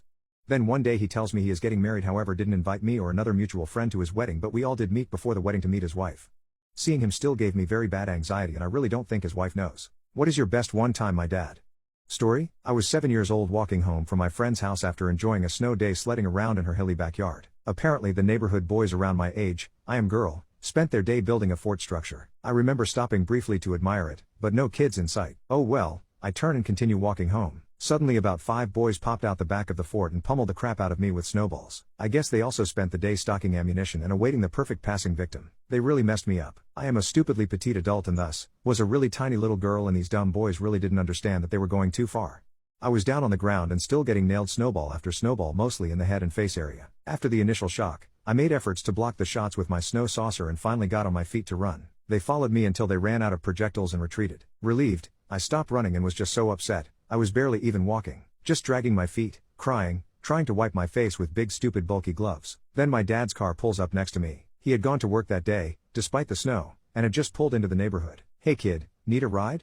So yeah, I get in the car and he sees I've been crying. At first I wouldn't tell him why I was upset, because I was embarrassed and didn't want to be a tattletale. Once we pulled into the driveway though, he wouldn't let me out of the car until I told him what was up. After my explanation he told me to go inside and get washed up for dinner, that he'll be inside in a few minutes. Okay, so time warped to 10 years later. I was planning a big high school graduation cookout at our house and I was inviting all the kids from the neighborhood. A couple of those boys from the snowball incident told me they didn't really feel comfortable hanging out at my parents' house, to which I'm like, what are you talking about? These boys then lay out this tale. On that fateful snow D-Day, my dad drove back to the kids' fort and screamed at all of them to come out or he would call their parents. Once all the boys were lined up, Dad, still in his suit and tie, demolished their fort, kicked it all down. Then from the rubble he made big man-sized snowballs and made sure each kid got a face full of their precious fort. People who underwent religious anti-homosexual therapy, what was your experience like? I was sent to a few different Christian counselors by my parents when I came out. The first guy they sent me to was unbelievably harsh and angry. I was a very shy and timid 18-year-old who had just graduated from an extremely rigid Christian high school, so I had heard all of the reasons being gay was bad before, and I was used to being kind of stoic and not letting my emotions show through, but this man was just beyond anything I could have imagined. I went to him every weekday for 2 weeks straight, and the sessions were just 2 hours of this guy berating me and yelling at me and telling me how I was doomed to hell and that sex with men would never satisfy me the way God could. One line that is burned in my memory forever is, "There is a hole in your heart that a man's genitals cannot fill," just because it was super weird, and if I had not been so frightened, I probably would have laughed. Anyway, I usually just cried my way through the sessions and I rarely responded to him. Eventually my mom realized this was not working, so she stopped making me go to him. Next, I talked to the pastor of the church I grew up attending. He was a very intelligent and interesting person and I had so much respect for him, but my mom didn't tell him why she wanted him to talk to me, and I didn't want to reveal to him that I was gay, so we kind of just awkwardly chatted and nothing ever came of it. When that didn't work, I talked to a few other pastors and therapists my mom found, but with similar results. I pretty much just shut them all down and refused to talk. Ultimately she found another Christian counseling center in the area. I bawled my eyes out when she told me she was sending me to another one, but I went anyway, because I loved my mom and I was hoping that if I just stuck it out, she'd realize it wasn't working and let me stop going. This guy was very different from the first guy. He was extremely gentle and understanding, and he understood that I was not going to stop being gay, but we talked about reconciling my very strict Christian upbringing with my homosexuality, and he helped me work through a lot of other problems too. I went to him every other week for the next 4 years and we developed a very nice relationship and talked through a lot of different things that at times had nothing to do with God or homosexuality. I am absolutely glad that I ended up having him as my therapist for all those years, and I believe it helped me quite a bit to mature into a confident adult and to figure out how to maintain a relationship with my parents into adulthood. My relationship with them is still strained. They still hope that I will commit to Christianity and live a celibate lifestyle, and probably deep down they wish I would magically turn straight and marry a woman, but I think we have finally just recently come to a place of mutual respect and agree to disagreement for the time being. I'm only 23, so this is all new. I'm still figuring a lot out and we're still working on our relationship, but I think if I hadn't gone through all of this I might not have any relationship at all with my parents right now, and none of us would want that. Sometimes I feel like it would just be easier to completely cut them out of my life, but there's something in me that prevents me from doing that. I really do love them and they've been so good to me in so many other ways, that I have hope that they can fully support me even though I'm gay. It will probably always be a little tense, but I'm willing to live in it. I spent $10,000 on my dad's debit card on video game microtransactions.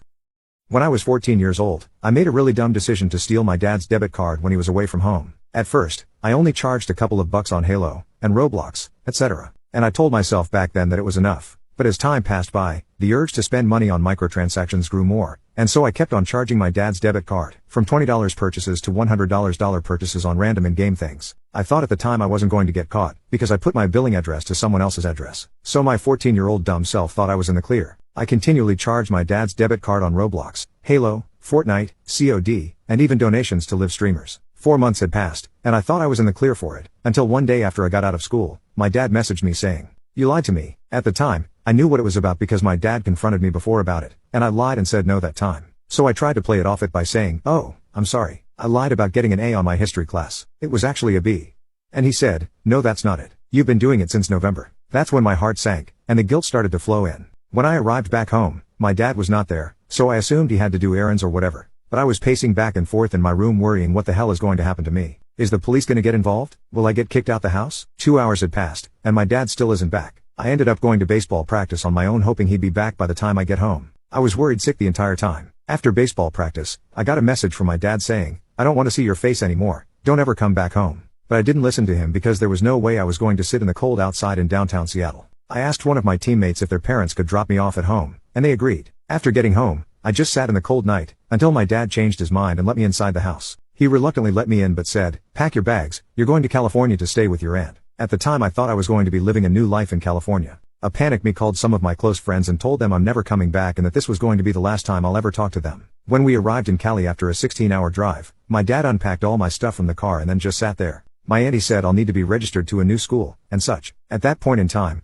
I thought my life had just changed drastically within the span of 12 hours. I was 14 years old, in a brand new area, about to restart my entire life from scratch. I nearly had a mental breakdown just trying to process all this. Then came the catch. After a grueling 30 minutes of my auntie going through what will need to be done, My dad looked at me in the eyes and said, "Let's go home." It turns out my dad did all of this to scare me. He wanted to teach me a lesson. We went back home and I got a stern talking to from my dad, and got grounded for months. He told me that all the money that I spent on video games was meant to be savings for a new house, and that I'll have to do my part in earning at least some of it back when I'm older. It's been years now, and I paid back every cent of it by working my ass off. Since then I've bought a minuscule amount of gaming related things, out of fear of becoming addicted again.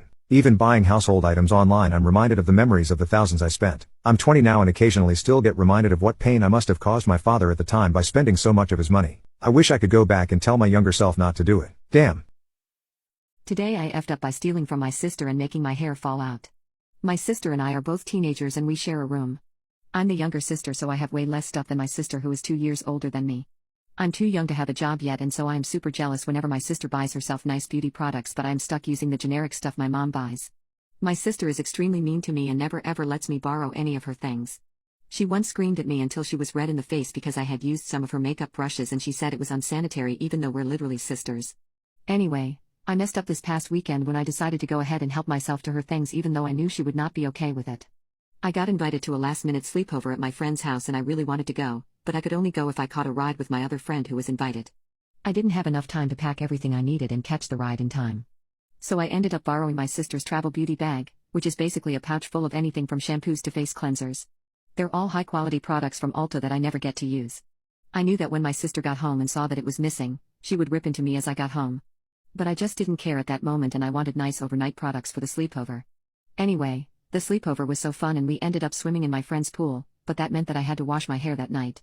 When I looked in my sister's travel bag before showering, it looked like she had put products from their main bottles into little unlabeled travel-sized bottles.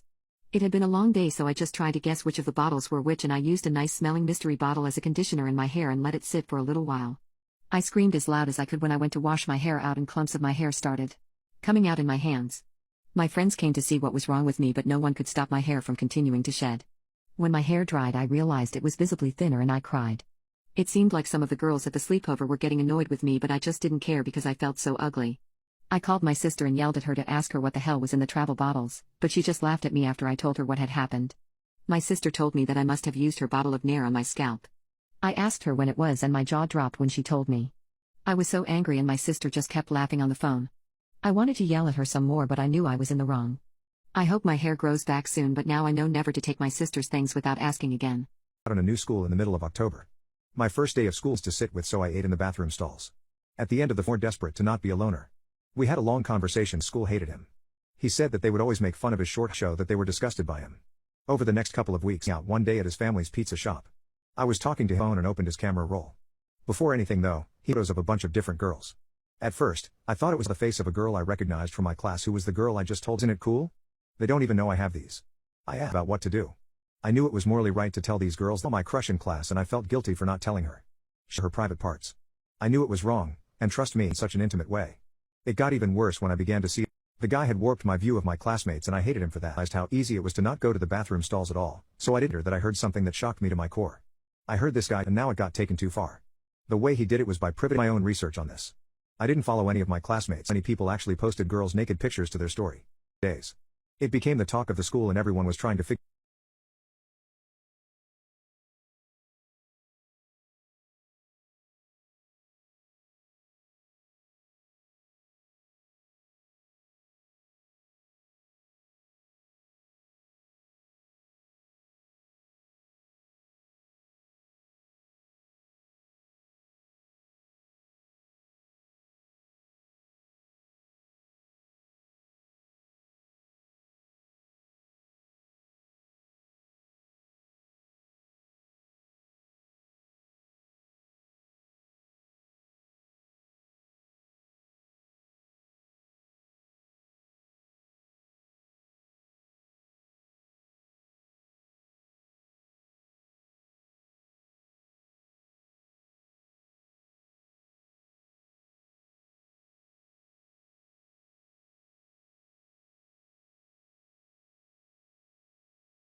Update, I met my wife's boyfriend and I hate him.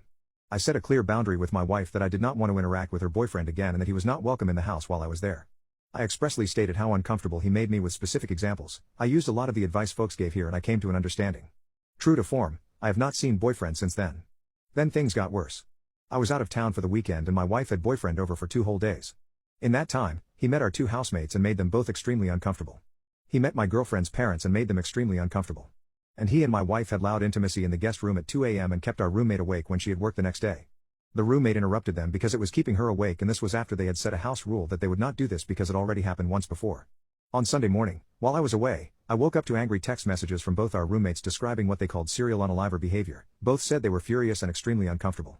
Interesting to me is they both described the same pretend to go to the bathroom to cover eavesdropping in the hallway thing I described in the previous post. This made me upset as I obviously want my housemates to feel safe. On my way home on Sunday, my mother-in-law called to say she had Father's Day brunch with my wife and her new boyfriend and he made the whole extended family extremely uncomfortable, such that they don't want to interact with him again. This was extremely irritating because my wife did not tell me that she intended to introduce the boyfriend to her family at all, which is also my family because of marriage/estrangement to my bio family. At this point, I say enough is enough. I had been texting my housemates and called a house meeting as soon as I got home. My roommate who was kept awake started by saying I hate this man. I never want to see him again. I am politely asking that you do not let him back in the house at all. Then my next roommate said something very similar, as did I. My wife asked if we all feel this way. I said everyone you have introduced him to feels this way. Everyone. Realizing how badly the weekend had gone for everyone else and that brunch hadn't gone as well as she thought, my wife was taken aback. As many people here on Reddit said, both of my roommates said the boyfriend terrifies them, that he acts like a serial unaliver, and that they are concerned for her safety. My wife said yeah. That's what I like about him. We went around stating what he had done to make us uncomfortable and my wife started to shut down. She didn't try to defend him. She didn't say anything. She stopped responding until finally one of our roommates asked if she had anything to say. She said she wished we had told her this sooner because she had just said I love you to him earlier that day, which was news to me.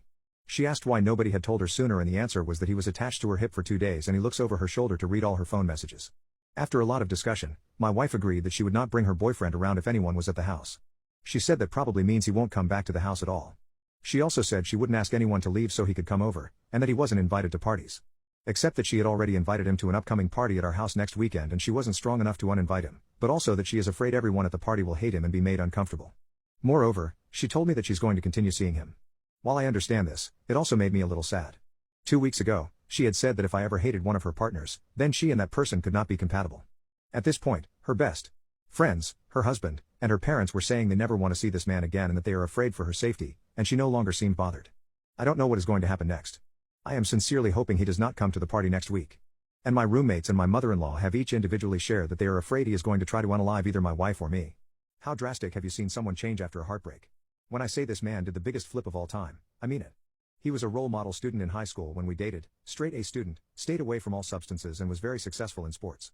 I was a regular girl in high school who studied hard, but one day when we shared a gym class we had a weird connection between us. We went on to date and I overlooked his weird obsession with stuffed animals and how he fantasizes about white painted toenails. At first it was all amazing. I let him do anything he wanted, draw on me during intimacy, even play with my belly button. That is besides the point however. We broke up due to the fact that he had started sleeping with a different woman. To make matters worse, this woman was 38 years of age. 18 years older than him at the time. He had also started secretly using substances towards the end of our relationship. The final straw came when he showed up to my birthday party with the woman he was sleeping with. I had no choice but to break up with him. And if I had known what was going to happen I would have stayed with him. To sum up a very, very long story. He got disowned by his parents due to the fact he was kicked out of college for dealing hardcore substances on campus. Went to jail for dealing to minors, got bailed out. Dealed to minors again. Did 5 years. Once he got out he turned his eye to his parents. One night he got very intoxicated and thought it would be a funny prank to take his mother's life. He followed through with this plan and took his mother's life in her sleep. I managed to get in contact with him as I was curious as to why he has turned into this monster. When I did, he explained to me that the reason he took his mother's life is he was watching a show in which the main character had the power to bring people back to life. Besides this, he broke down crying and told me that everything that went wrong in his life was my fault and guilt-tripped me into everything. I came home to my girlfriend. And sobbed. He is now in prison as he deserves. My husband was cheating on me with my neighbor while I lost our baby. I, 29, and Victor, 32, have been together for 14 years. We were high school sweethearts and even college sweethearts. For 14 years, we have had a seemingly healthy relationship. We were often intimate, we communicated often, went on dates every week, the whole thing. And even if it is a little odd to say, I would like to say I'm pretty as well. I go to the gym every day, I keep up with my appearance, I put effort in my clothing choices. All in all, we should be perfect. Well, Lately, we have been preoccupied with the idea of having a family. For 5 years, Victor and I have been trying to have children. The issue is that I have PCOS, which makes it very difficult for me to ovulate. Nonetheless, we have been trying every method to be able to conceive. It has made both me and him feel lesser than, but we were trying together. At least that's what I thought. We live in an intimate community, where everyone pretty much knows each other. Our neighbors are invited to block parties and vice versa. We all know each other, and we are particularly close to our next door neighbors, James and Natalie. James and Natalie have 2 kids and another on the way, and Victor and I often talk to them to vent our frustrations with conceiving. James and Victor often golf together, and Natalie and I go on shopping trips. Everything had been near perfect recently. In fact, I even managed to become pregnant and was waiting for the right time to tell Victor. I saved my pregnancy test and held onto it for a month until I decided I was going to go surprise him with the news. After buying decorations to surprise him with, I went home assuming that he was busy at work and I'd have the time to set everything up. When I went inside our home, I could hear faint moaning from a distance. I began to walk slowly up our steps, closer to the moaning sound, and found it in our bedroom. I opened the door and saw Victor and Natalie having intimacy. I dropped all of my stuff and stormed away to the bathroom while they ran after me screaming their apologies. I could feel blood going down my leg and I didn't know what to do. I know it had to have been the baby. I stayed in there until I finally stopped crying, and as soon as I left, Victor came to me instantly apologizing. All I told him is to bring me to the doctor. While there, they confirmed I lost my baby, and all I could do was stare into the ceiling and ask him, why did he do this? Do you know what he said? He said because he was more attracted to Natalie because she was pregnant and he knew that I couldn't be. He wanted a functional woman. I embarrassed my father-in-law after I repeatedly asked him to explain his joke to me. Now my fiancé's family will have second thoughts about bringing up my past. I used to be an escort from 18 until I was 23. I'm not proud of it, but I also don't give an F because I did what I had to do to keep studying and a roof over my head. That's how I met my now fiancé, though he was never my client. We began to date when I was 25, and 3 or 4 months after that, his brother-in-law exposed me because there's no way my fiancé knows, and thus we had to come clean in front of his whole family. Yes, I did that. Yes, he knows. Yes, he doesn't care. It was 2 years ago. We got over it. After that there was a span of 3 to 4 months and where my mother-in-law and some of my fiancé's aunts and cousin policed their husband when I was around. It was really weird tbh because this dudes were like 40-60 yo and I wasn't that desperate, so my fiancé shut their bullshit hard, and even when his family still gives me the side eye from time to time, we thought it was behind us. He proposed last year and 5 months ago we found out that I was pregnant. We were really happy about it and we told his family as soon as we knew. His sisters and young brother were happy for us, but his mom took me aside and begged me to be honest with her and asked if this was really my fiancé's child. I was taken aback, but I just rolled my eyes and said yes. She gave me some crappy speech about how she only wanted to make sure and that she was happy to be a grandmother. Well, last weekend we were at his parents with his family and some of his friends, and we were talking about the name, how he might look, and my father-in-law said that he and his children have a birthmark in the inner thigh and that even his grandchildren, one of my sister-in-law's kids, got them, so our baby might too. And then he said, but how can we know from who he got it? It may as well be from me, my boy, or my brothers, and he and his brothers began to laugh. My fiancé got mad and, before he could say anything, I said, I don't get it, and my father-in-law was, yeah, because it runs in the family, and I said again, I don't get it, why would he get it from you? And he began to get nervous and said, because you know, it's just a joke op, and I said, but I don't get it, and you all laughed. Explain. It got to the point that some of his friends said, hey, it's not funny, so he excused himself and left. Later my fiancé's brother-in-law came to me and said that I was wrong for embarrassing him like that in his own house and that I knew what the joke was about, and because of my past, I shouldn't be surprised. Now they're all demanding that I apologize to my father-in-law.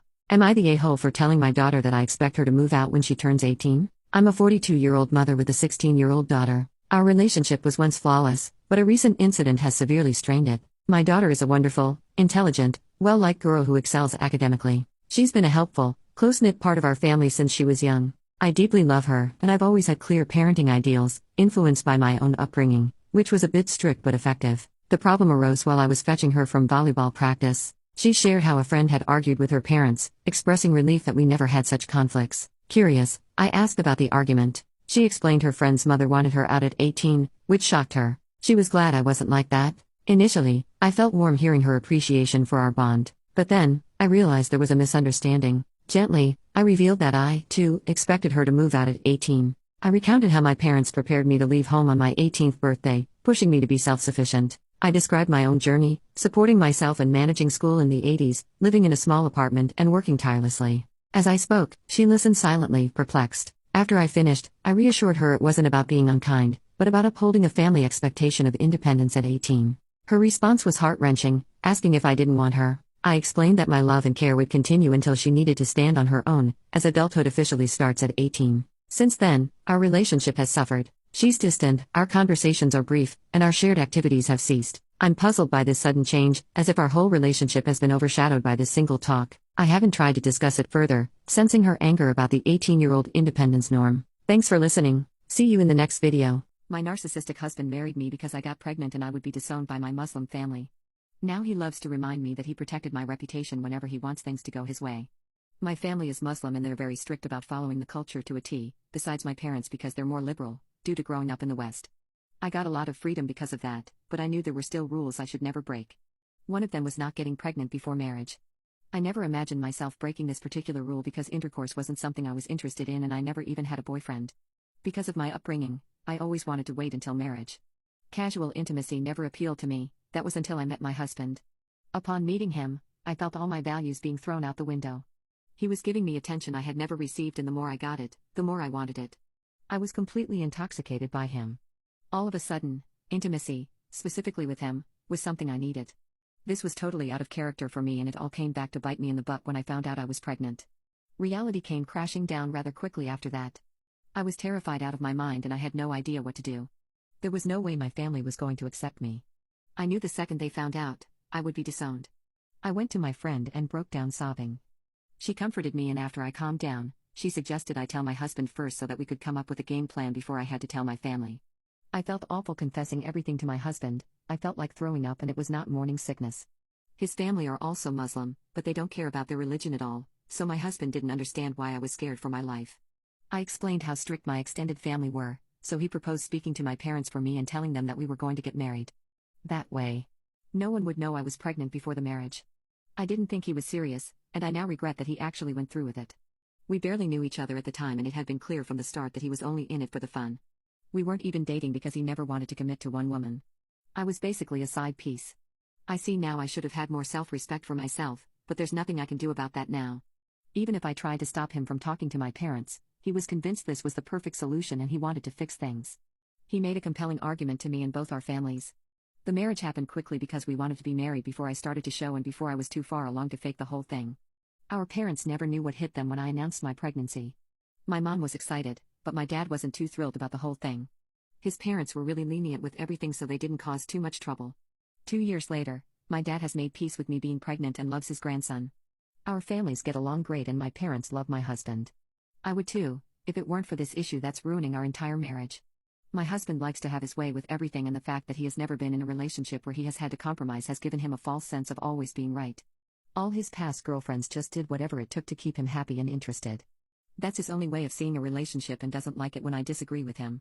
Whenever we get into an argument, he loves to say that being married was his compromise and that he protected my reputation so the least I could do is give him this one thing. Except, it's never just one thing. He throws that at my face every single chance he gets. I want him to wash the dishes? Well, he protected my reputation so I should be the one to do that. I want him to clean up after himself? He protected my reputation. One time, I wasn't backing down from an argument so he threatened to tell my parents the truth. I freaked and gave in. That's like his trump card so he doesn't use it often, which is surprising because it's unlike him. I'm starting to suspect he's getting off on the knowledge that despite having other offers, I had never behaved the same way with others the way I do with him. My ex got married and our co-parenting has gone out the window. Please help. The last couple of months trying to co-parent with my ex-husband has been a total nightmare. We've been divorced for nearly 8 years. In those 8 years, we've been able to communicate well and have always done joint birthday parties as well as trick-or-treating or Santa pictures. Him and I used to be able to be friendly at sporting events and would always give my son a good picture of two parents who may not have worked out, but who can still be adults. Before he got married, every major life decision was a joint conversation. We did Halloween trick-or-treating together, sat together at sporting events, Christmas events, and he even came to my son's birthday parties at my house with my family never paying a dime for them. Sure, it was awkward as heck and no one really was excited he was there, but it was what was best for my son, and that's what I've tried to do since day one. I was the one advocating for 50-50 because I believe a child deserves to have an equal relationship with both parents. Just because someone is a terrible partner doesn't mean they're a terrible parent. My issues with his father never made it so that I couldn't see past it for the good of my son. Ever since he got married, he ignores communication from me regarding mostly everything unless it's something he wants. He has become cold and absolutely ruthless in making it hard for me to talk to my son when he is at his dad's house. I regularly hear my son telling me that his new stepmom is saying things about me to him and is involving our son in things that he shouldn't be, like adult conversations and decisions. This is the first Halloween I'll spend without my son, because they have made other plans and they won't try to find a time I may be able to see him that night. Sure, I know it's his week. But I've always and I mean always given him that courtesy. I'm heartbroken and honestly I really wanted to befriend stepmom, because I had a bad stepmom growing up and I feel like kids deserve to be able to see their parents getting along. It feels so childish. We settled custody outside of court, so our PSA is flimsy when it comes to wording our agreement, so technically he's doing nothing wrong. I'm just tired of my kindness being taken advantage of and their unwillingness to return the flexibility I will give them. I try to be the bigger person, but it gets tiring. Feeling betrayed by my own mother. Hi everyone, this is my first Reddit post, and I apologize if I ramble a bit. Last year, around October/November, I, 15F, had a heated argument with my dad, 41M, which escalated to the point where he grabbed my collar and attempted to poop me. Luckily, my mom, 41F, intervened and prevented any further harm. Prior to this incident, I had already been having issues with my dad, and my mom was constantly urging us to talk, which ultimately led to the argument. Shortly after the altercation, my mom, my younger sister, 13F, and I went to stay at my mom's friend's house for a week. During that week, my mom continued to encourage me to reconcile with my dad, as she believed he genuinely felt remorse for his actions. In retrospect, I felt pressured to resolve things too quickly and wished I had more time to cool off. At the beginning of the following week, I had a conversation with my dad, and he appeared genuinely apologetic. I had hoped that things would improve moving forward. Unfortunately, things haven't really gotten better. My dad continues to exhibit behaviors that have troubled me even before the argument. A few months after the incident, he started discussing his inability to discipline children, which made me feel uneasy. Additionally, I've been struggling with constantly reliving those events whenever I'm stressed or feeling down. This brings me to multiple conversations I've had with my mom. I've expressed how uncomfortable I am with having my dad around and my desire for him to no longer be in our home. Initially, my mom said she would think about it, but nothing came of that. When I persisted, she explained that she wants to stay with him because they have a good intimacy life and he provides financial support for her needs. I was genuinely upset and felt that her answer was incredibly selfish. Furthermore, why would she discuss her intimacy life with a 14-year-old at the time? I continued to have these conversations with my mom. And our most recent one occurred a few days ago. I repeatedly expressed my discomfort in the house and my confusion as to why she wouldn't listen to me. During our conversation, she responded with, "I don't know why you're still dwelling on it. At some point, you're going to need to suck it up." She went on to say how she has been through a lot with him and genuinely loves him. I don't understand why she believes this is a fairy tale where love conquers all, but I suppose she can keep thinking that way. I'm currently at a loss for what to do.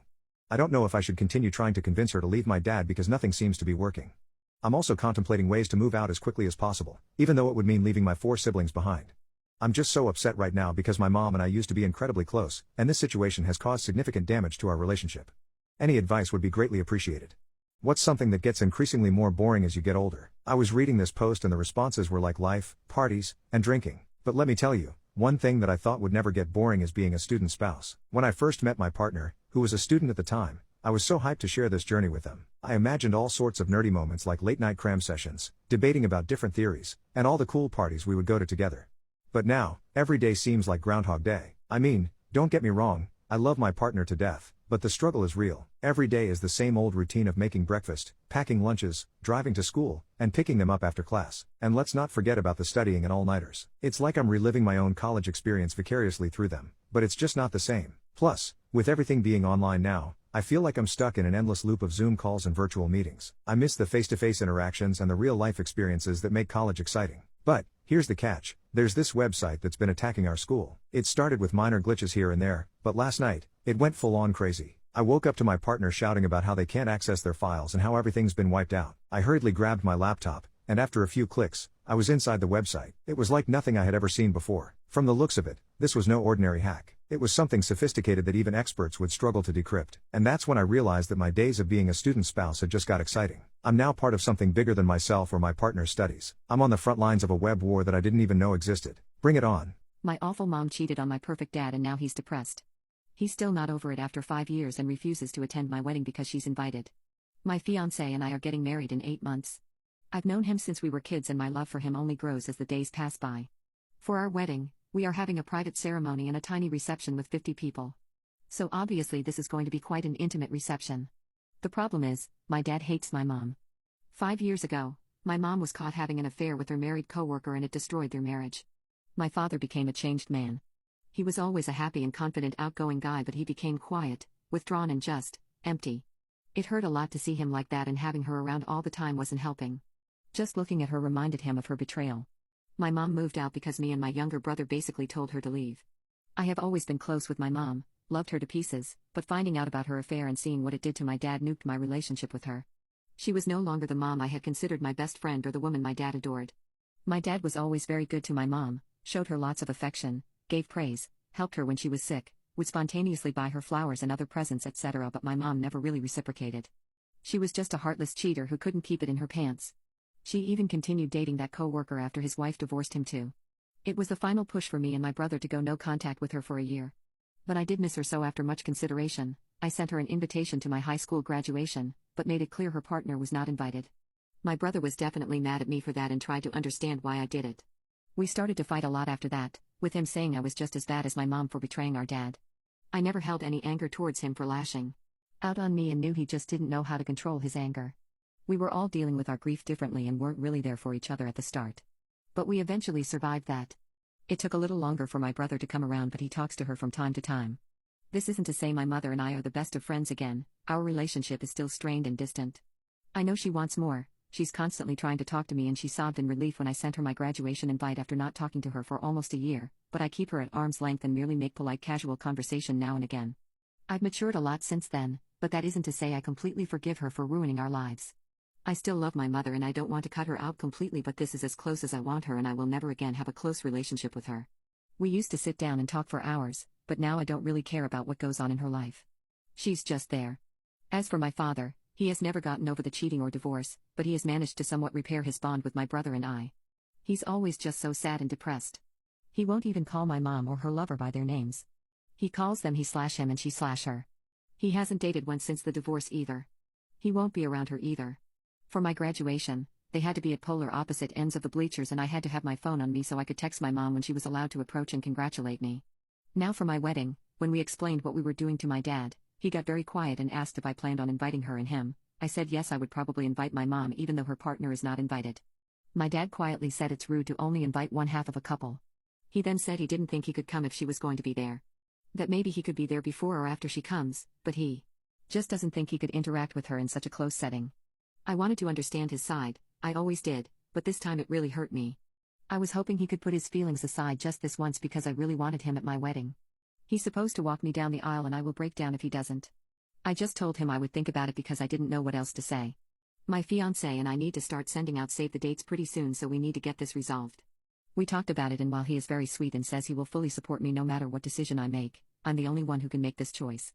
I also talked to my brother about it and he says he will show up no matter what, but he won't have much to do with our mother, if she's invited, beyond basic courtesy.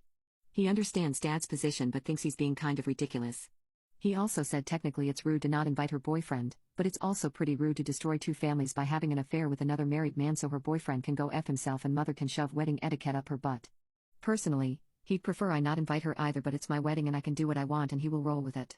Now I'm stuck. I really do want to invite my mother to my wedding reception. However, I absolutely will not invite her boyfriend regardless of how tacky it seems. He is not and will never be a part of our family.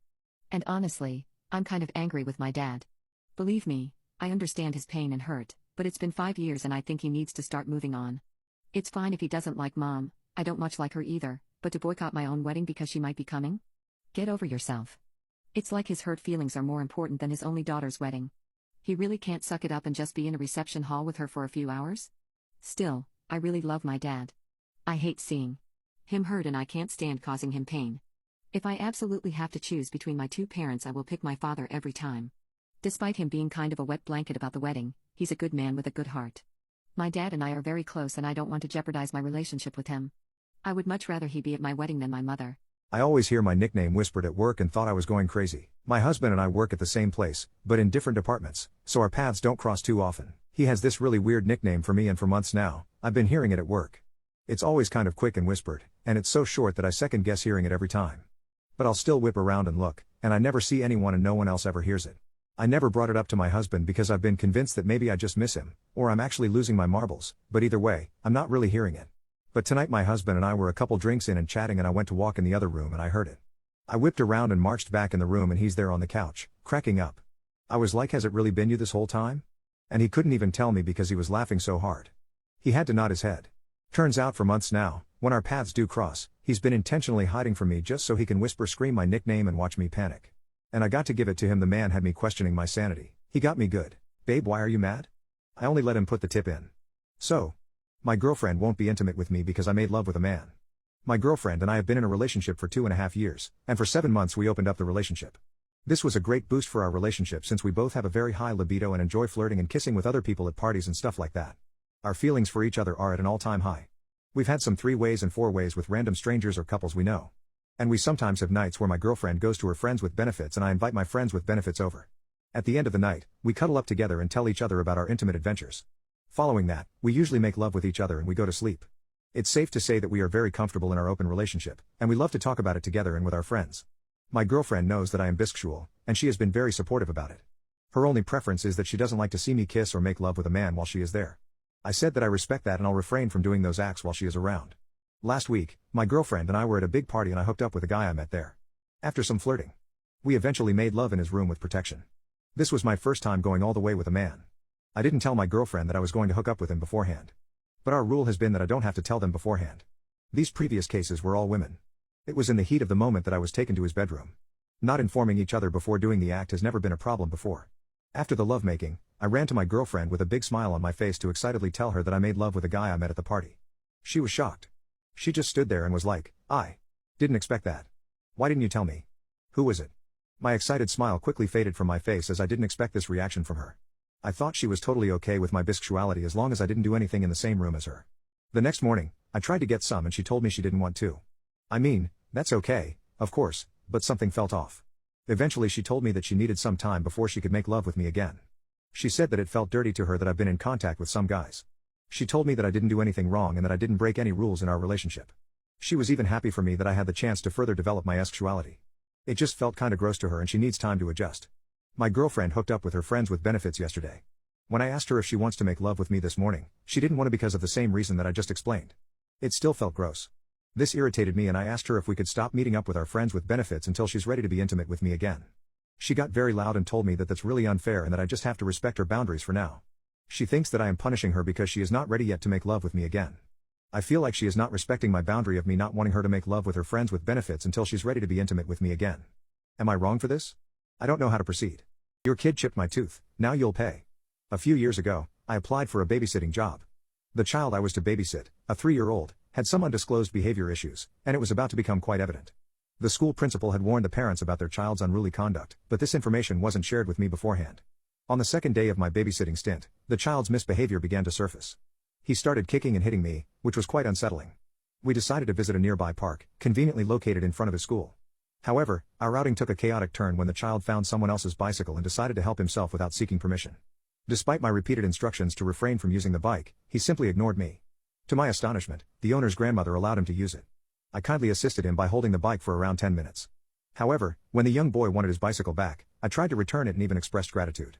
But, instead of cooperating, the child threw a massive tantrum, refused to take back his bicycle, and screamed loudly. Later, when I attempted to return the bike, the child, with a disdainful "I don't like this kid," kicked the bike right in front of his grandmother. When we got home, as I was trying to prevent him from kicking me, he took a marble from the floor and launched it into my mouth from an incredibly close distance. This unexpected projectile chipped 2 of my lower teeth. At this point, I felt compelled to address the situation more seriously, considering legal action to hold the mother accountable for her child's actions. While I understood that seeking reimbursement for my dental treatment was one option, I believed that addressing the child's behavioral issues was equally essential. It was apparent that the mother was not inclined to take these problems seriously. So I sued the poop out of her and won. Update: would I be the jerk for reporting my mom and sister for stealing my car? Thanks everyone for all the input into the situation, I sincerely appreciate it. I ended up giving them an ultimatum to return my car by business close tonight, and if they do, I would be willing to move past it, and not let it affect any future relationships. Said I would also pitch in a small amount of money to help my sister rent/buy her own car. But if they don't return it by business close, I will be filing a police report that my vehicle has been stolen and that it was my mom who is the perpetrator and my sister is a conspirator.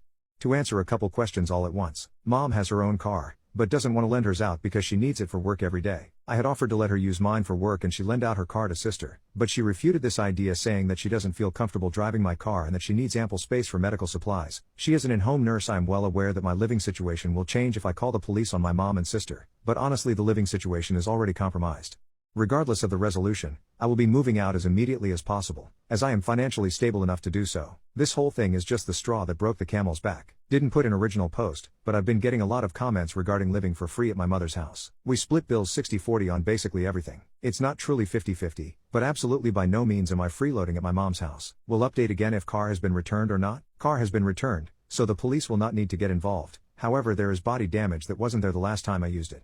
Can't tell if it was intentional damage or not, but it honestly doesn't matter. Picture is a silvery white 12 V8 Mustang with scratches on the bumper and a dent in the fender. We'll be getting all relevant papers in order, and then we'll buy lawyering up so the damages are paid for. As soon as this entire situation is resolved, I will be moving out. I have learned to never keep my keys out ever again. Thanks so much everyone for your input and advice. After all the overwhelming of you told me that I need to go to the police in my last post, I have decided to report the entire situation to my local sheriff's office. We'll do everything in my power to make it so charges aren't pressed, which I hope is likely since car was returned. We'll still be doing everything I mentioned in my previous post, regarding getting all papers in order and moving out as soon as possible. We'll probably still look into getting a lawyer just in case. Told the sheriff's office that my car was stolen for approximately 16 hours from my mom and sister, and that when the car was returned there was body damage that wasn't previously there. They are sending over a deputy to take a look at my car and question myself and my mom about the situation. I have group text chats that list my ultimatum, as well as some texts that were exchanged previously about mom and sister essentially begging to use my car while I kept saying no. I will be making my mom and her sister pay for the body damage, and if insurance won't, I will be going to court for it.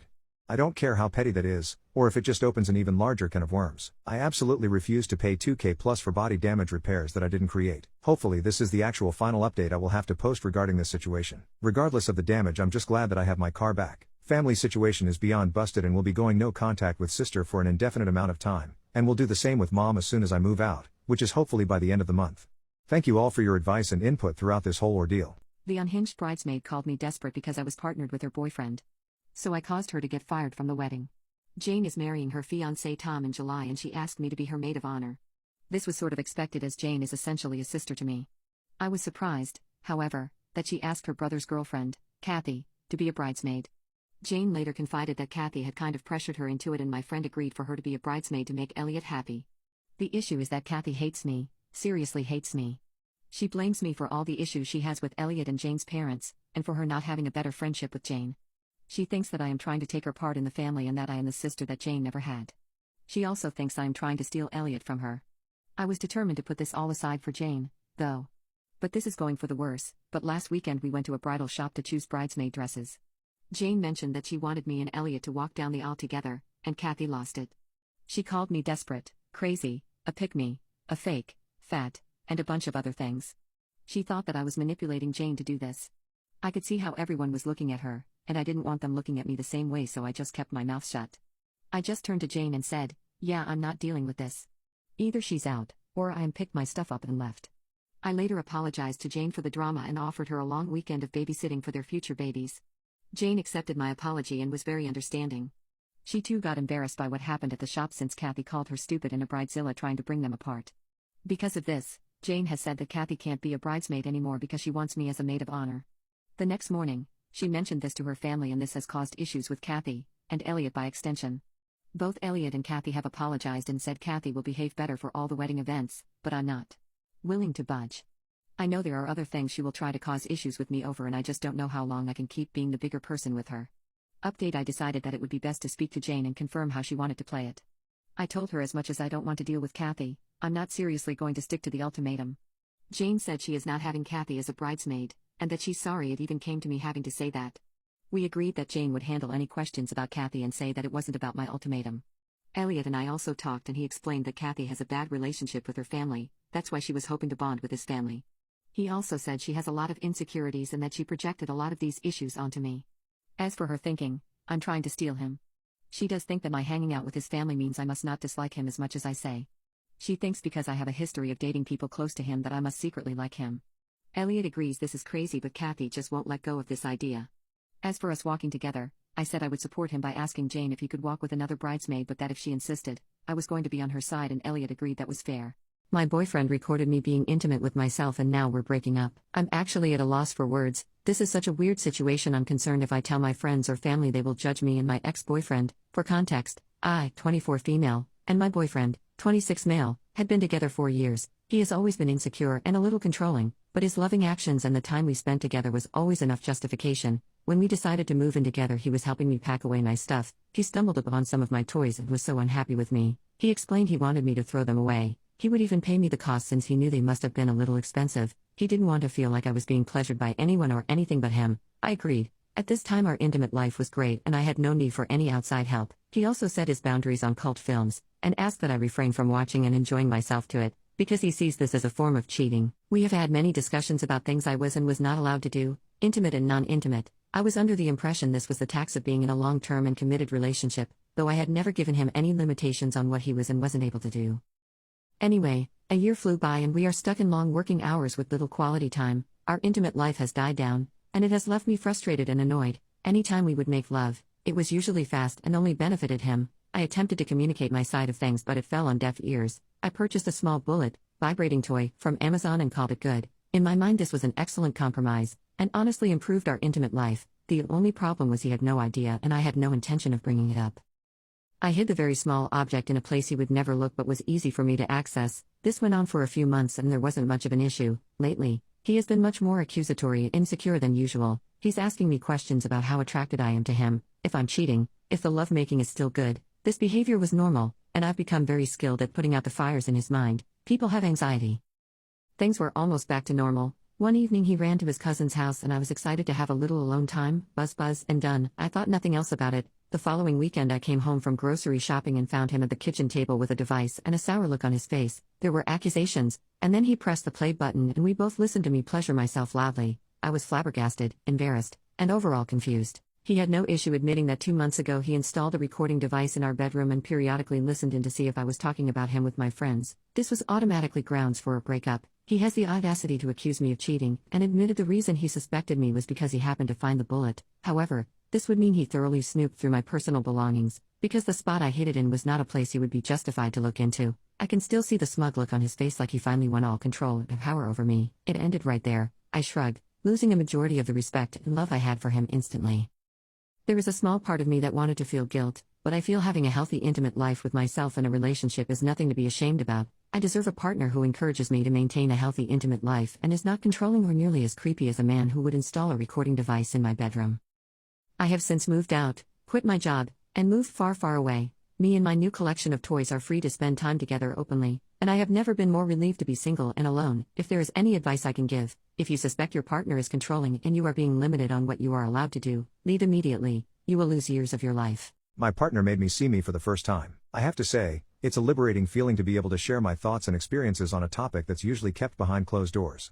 Yes, I'm talking about that elusive, mind-blowing moment when someone finally makes you come for the first time. It's a game changer, a pivotal moment in one's intimate journey. And let me tell you, my friends, when it finally happened to me, it was like fireworks exploding in every inch of my being. Now, I won't sugarcoat it. It took a while for me to find a partner who truly understood my desires and had the right touch to unlock that pleasure within me. But when I met them, the connection was undeniable. There was an electric chemistry that crackled between us, igniting a hunger that I had never experienced before. We explored each other's bodies with an intensity that left us breathless. They took the time to learn my body, my unique likes and dislikes. And let me tell you, they were a master of their craft. With every touch, every caress, they knew exactly how to push my buttons and send me spiraling into a realm of ecstasy. It wasn't just the physical pleasure they provided, it was the emotional connection as well. They made me feel safe, desired, and cared for in ways I had never thought possible. With them, I could fully let go of my inhibitions and surrender to the waves of pleasure that washed over me, leaving me trembling and gasping for air. But it wasn't just about them giving me pleasure. Oh no, my friends, it was a mutual exploration, a dance of give and take. I took my time to learn their desires, their erogenous zones, and their deepest fantasies. And boy, did I deliver. I reveled in the power I had to make them lose control, to elicit those unhinged moans and screams of pleasure from their lips. And in that journey of intimate exploration, we discovered new heights of pleasure that we never knew existed. We pushed boundaries, tested limits, and embraced our desires. It was a wild, intoxicating adventure that left us both hungry for more. But it wasn't just about the pleasure. Oh no, my friends, it was about the connection. The intimate moments of vulnerability and trust, the raw emotion that flowed between us. We were both on a journey of self-discovery, and in that moment, we found something profoundly beautiful. So, my fellow adventurers, take this story as a testament to the power of connection, exploration, and finding that person who can unlock the most profound pleasure within you. And remember, life's surprises can be just as thrilling as those mind-blowing climaxes. What's the biggest secret you've kept quiet that could have ruined lives? I came into work one day and a female co-worker had been using my computer to Facebook chat. She had went home and accidentally left her Facebook up. So, seeing how it was my office and my computer, I read through some of the She had been sleeping with her boss for months and the conversations were very graphic. Oh yeah, boss is married. In one conversation he laughs about how female employee left 5 minutes before my wife came home.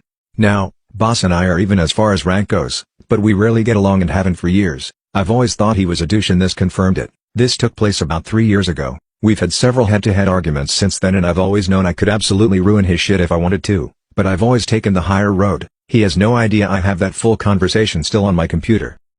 My spouse's cat will starve. Thank God. My spouse is away on vacation and I've been left in charge of her stupid cat. This cat is constantly under my foot and meowing at me. Well, it's not constant exactly, but every 3 hours, leading up to when his automated feeder goes off. My spouse will constantly assure me the cat just wants affection or love, but I know better. It wants food. It only pays any attention to humans when it's hungry. Once that meal is eaten, it wanders off and couldn't give two craps about any other living being. But until that meal is eaten, it will wander around our legs and jump in front of us everywhere we go, trying to block our path and hurt us toward the food dish. It's dangerous, as we have a lot of stairs and the cat will intentionally try to trip us up on the stairs. Today I reached my limit. Not only did the little jerk pull his usual let's see if we can make this bloke tumble to his death on these stairs, but when I lifted my leg to go around him, he latched onto my pant leg and bit me. Not enough to draw blood, but enough to cause me to stumble on the stairs. The spouse is away for another week. For the remainder of that week, this cat is living in a spare bathroom with a big bowl of food, a little bit of water to drink, and a litter box. I will not be letting it out. I will not be refreshing his water. I will be scooping his litter one last time, right before the spouse comes home. Barring that, the stupid thing can deal with peeing and pooping in the same box for the rest of the week. I will not allow myself to be hurted, tripped, harassed, scratched and bitten in my own goddamned home. I will not walk on eggshells or worry about carrying a hot pan across the kitchen because the cat is hungry and might try to trip or bite me. When my spouse comes home it'll all be good again, because the cat knows I'm the F around and find out human and my spouse is the weakling who will give in, so he'll leave me alone for the most part when both of us are present. And my spouse will just assume the cat is elated to see them and wants to spend quality time together. They don't need to know that I locked the little jerk up for a week. Screw that cat. I despise vapors. I'm so sick of bottling this up. So prepare for an explosion of epic proportions. I can't pretend like I don't care anymore. The first thing I hate about vapors is the fact that they don't think the general societal rule of don't smoke inside applies to them. The amount of times I've invited someone I've met round to my house, only for them, the moment they walk into my room, to take a lungful of the devil's finest sewer water and blow it around like a dragon with fetal alcohol syndrome is fucking absurd. And by the time you rip their attention away from their precious cancer canister for long enough to ask them to stop, they've already taken a second hit and look at you like you've asked them to kill their newborn baby. What's even worse is the vaping in public buildings. I tried to get my face painted at a festival but had to leave because of the gaggle of slack-jawed mongoloids using the tent as their own personal hotbox, unloading lungful after lungful of imitation raspberry-flavored brake cleaner over the line of mostly children. And these specimens weren't even waiting for anything. They just saw an enclosed space and like wasps to a fucking jam jar they swarmed. And it's not like it's just in festivals.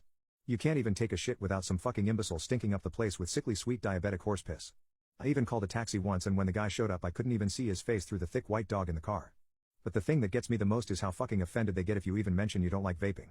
About a year ago in a fucking college class I told a story about how lessons were held in the year before. There was a lingering smell of vape because kids used a hot box in it. And this bitch raises her voice and shouts that vape doesn't have a smell. So I calmly said it does and she tried to fight me. Physically fight me. This 5 feet 0 inches anorexic dwarf tried to fight me, a 6 feet 220 pound boxer. Because I insulted her. Fucking holy idol. Not to mention the crowds of kids who try to intimidate you by showing their vape tricks and flashing their butter knives thinking they're hard while sucking their precious elixir from their plastic teats. The only thing worse is vape sellers handing out cancer juice by the pint to 12-year-olds. Literally fuck them. We might as well give out elf bars as Halloween candy at this point. So yeah, I despise vapors. You can't quit when you want. You're not cool, you're just an addict.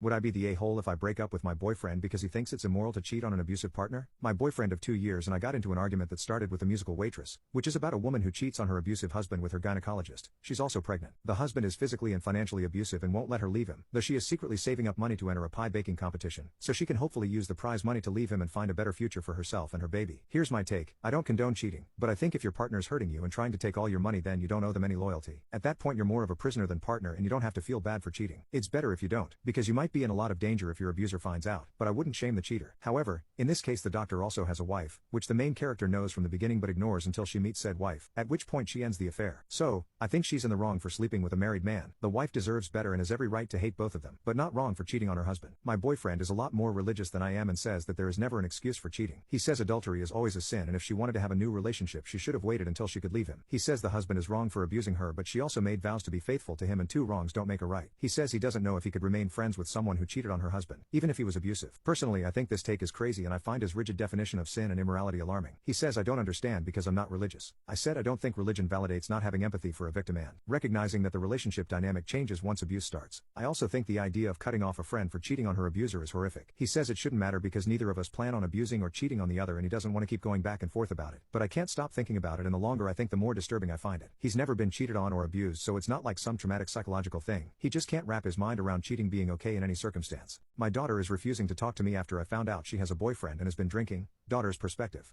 For as long as I can remember, my parents have had unrealistic expectations from me. This is what pushed me to try to do well in school, and always try to please my parents. I always did my best to get the highest scores in tests, and even joined a club through which I got a job offer in high school. But once my brothers left the house, my parents began treating me like a live-in maid. I would get home tired, and yet I was supposed to do the dishes for the entire house before resting. If it was a weekend or a holiday, I was supposed to clean the house spotless. Notice how I said I was supposed to? That's because they acted like this was why they gave birth to me. I felt like I was born to do chores for them. Over time, this routine took a mental toll on me and nearly affected my grades. I tried telling them that this isn't fair. That just because my brothers are now independent, I shouldn't be expected to take care of the house by myself. My dad shut me down by saying, "Your mother is disabled, so you need to help out as much as you can. And don't forget that you were born when we were past our prime, so we sacrificed a lot to raise you. You need to be more understanding and grateful." For the record, my mother is not disabled. She has a condition that makes her bones weaker than normal, but in no way does it limit her movement around the house. In fact, whenever there's a party, she is the first one on the dance floor and the last one to leave. Also, even if what my dad said was true, why couldn't he help me out himself? He wasn't working since my brothers were sending him money, so he had plenty of time. But no, they sat watching TV as I was ordered to keep doing what I'm supposed to do. Now, I put up with this because I was eventually going to move out and this would be how they'd remember me, the good daughter that never said no. But then one day I overheard my dad talking on the phone. He was describing what kind of future he wants me to have. I mean, she's going to go to college but then she'll have to settle down. I'm going to find a husband for her by the time she's 24 and have her live in our house. After hearing that, I realized that staying in this house any longer than I had to was going to destroy my life. I wasn't going to let my dad decide my future for me, so I chose a college that was too far for me to travel daily. Unfortunately, there was another incident that told me I needed to get out as soon as possible. A little after I turned 18, I was invited to my best friend's birthday party. I really wanted to go since it was her 18th birthday, and she had been there for my 18th. My parents knew about this, and assured me that I could go. But then, literally on the day of the party, as I was getting ready to leave, my dad tells me that I need to take my mother to a doctor's appointment. I was understandably confused, because they knew today was the day of the party, so why would they schedule the appointment at the same time? I told him that there's no way I'm going to the doctor's right now. And then he said some crap about my mother being my first priority. I mean, of course she is, but that doesn't mean that I have to abandon my plans every time she needs something. However, my father didn't want to listen to me and basically made it so that I couldn't leave the house at all unless I took my mother with me. Now, while I did as he asked, I was secretly starting to plan my escape. In the back of my mind, I knew that I was going to leave them in a way that they'd think I abandoned them. But I just couldn't take their abuse of power anymore. That weekend, I went over to my best friend's house to apologize for not showing up at the party, and told her I'd make up for it once I was free, and we would have a girls' night out. We hung out as more of our friends showed up, and she offered me a drink from the party. However, I refused as I wasn't old enough to drink, and didn't want to anger my parents. My brothers had been allowed to drink since they were 17, but I was told to wait till 21, and I didn't have a problem with it. I thought my dad would be proud of me, but as soon as he saw that my friend had posted pictures with alcohol in them, he completely blew up on me. He accused me of being a rebellious girl and didn't even give me a chance to explain. So in my spite, I said that if it's going to happen in college, might as well do it now. What's the difference anyway? It was only an example that I made while trying to point out his hypocrisy. But then he did something I would have never imagined. He said that I wasn't allowed to go to college anymore and tore my acceptance/scholarship letter in front of my eyes. I hadn't made any copies, so I was really angry but also very sad that my own father would do such a thing. I just fell to my knees while crying, trying to pick up the torn pieces. I think my dad said something about me having a boyfriend, but I was too busy crying to pay attention. Once he left, I immediately packed my bags. I couldn't stay in this house anymore or I would lose my mind. I went to a friend's house and contacted the college administration to try and explain the situation. Thankfully, they were very understanding. I've been staying here for over a month now, and have no plans on returning ever again until they apologize for everything. I left my husband the day after our youngest moved out. He says I've deceived him all these years. My 49F husband, 51M, cheated on me. It was 10 years ago when I got a call from school saying that our youngest, then 9, was sick and needed to go home. When we arrived, I heard them in our bedroom. I panicked, made loud noises to let them know they weren't alone and that our daughter was with me. I'm crying just writing this. I still cry whenever I remember that day. The first year after that was the hardest on me. I felt so insignificant and inadequate, ugly and undesirable. We started therapy and my husband promised to do anything to make it work again. We moved apartments and bought new furniture and I started a new habit of changing the sheets every night before bed. All of this wasn't as effective as that one morning when I woke up and realized that I wasn't in love with my husband anymore. After this realization, everything seemed easier moving forward. I saw him as a roommate and a great support raising the children. A good friend. We love our children and we wanted the best for them. For these next 10 years we hardly ever fought and we raised 3 beautiful, happy and successful young people. When I realized that I didn't love him anymore, I also stopped caring. What if he did it again? It was one of my nightmares in the beginning. I didn't care anymore as long as I slept in clean sheets every night. Around Christmas, our youngest daughter, who is now 19, got her first contract for her own apartment. She was the last to move out. That's when I knew that I was free. I also set in motion my plans of moving out and getting my divorce. I found myself an apartment too and I thought my husband can live in our apartment until we settled everything up. When I told him and handed him the divorce papers, he was in shock, and when I moved out the day after my daughter, on April 2nd, he was even more shocked and distraught. Now he is telling me that I have deceived him all these years, acting like I was fine when I wasn't, while he lived in regret every day for how he hurt me. I am cold and calculated, and I am vindictive. I don't recognize any of these accusations. I don't see things that way. I saw it as me, and him of course, doing the best with what I was dealt to make a happy and content life for our children, our whole family really, and I think that I succeeded. What more could anyone ask of me? Yes, we still had an active bedroom life. It started again 2 to 3 years later. We used protection because I wouldn't let him touch me without. I said we hardly ever fought, but if we did, it was about our bedroom activities and him having to use protection. Also, it went from 2 to 3 times a week to 2 to 3 times a year. In my mind, if he cheated when we were very intimate and active, he was probably cheating now. It bothered me less and less with years. I don't know how long they were sleeping together. I don't know who she was. I never wanted to know. I just saw her once, and that was the only thing I didn't want to know in therapy. I don't know if he still slept with her or others. I just assumed he did because it was easier for me to expect the worst. I never said love you to him again. Something we used to say often before. He continued saying it and always told me that he would wait for me to say it back. I didn't need to leave to find happiness sooner. I was happy and lucky having my children and my home. I didn't need more, but now I see no reason or happiness in staying. I never did what I did to get back at him or to get revenge. My children know I have left. They are sad, but my reason was good enough. I was out of love with him. They don't know the details, and we are keeping it this way. They don't need to know anything. No, I don't change my bedding every night now. I have no need. My husband died thinking our kids didn't love him. My husband, 46 male, and I, 45 female, met in college. He was the sweetest, kindest, most supportive person from the time I met him until his death. We have 3 kids, 22 female, 18 female, 16 male.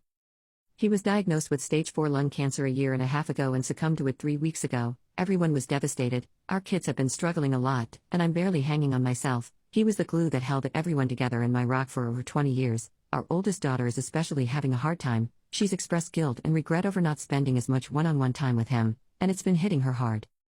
A few days after the funeral, I went to visit his younger brother, 38 male, to check on him. He was very close to my husband and also lost his wife a few years back. He's pretty much alone, outside of his parents, while also looking after his 12-year-old twins. Besides me, he probably visited my husband the most in the hospital.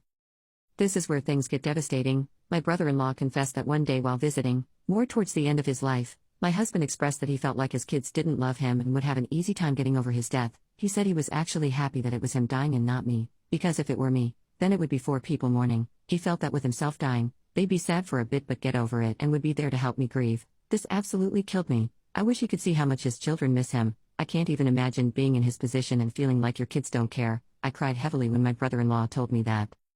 When our first daughter was born, he was so happy to be a father and wanted to be the best dad he could. As the years went by and we had all of our kids, they seemed to gravitate to me, and he noticed. It's not like he didn't try. He was very involved, went to as many extracurriculars as he could, would try and hang out with them, and constantly told them he was an ear if they needed to talk, but it seemed like they only wanted to hang out with me. If I asked to go to a one-on-one lunch, they'd go. If he did, there was an excuse as to why they couldn't. They'd tell me something important going on in their lives, and when I told their father, thinking he knew, he was oblivious. I was always posted to their social media accounts for Mother's Day and my birthday while he wasn't. He always felt left out and would make small joking comments that hinted at how he felt without expressing it fully. I just brushed it off as him joking.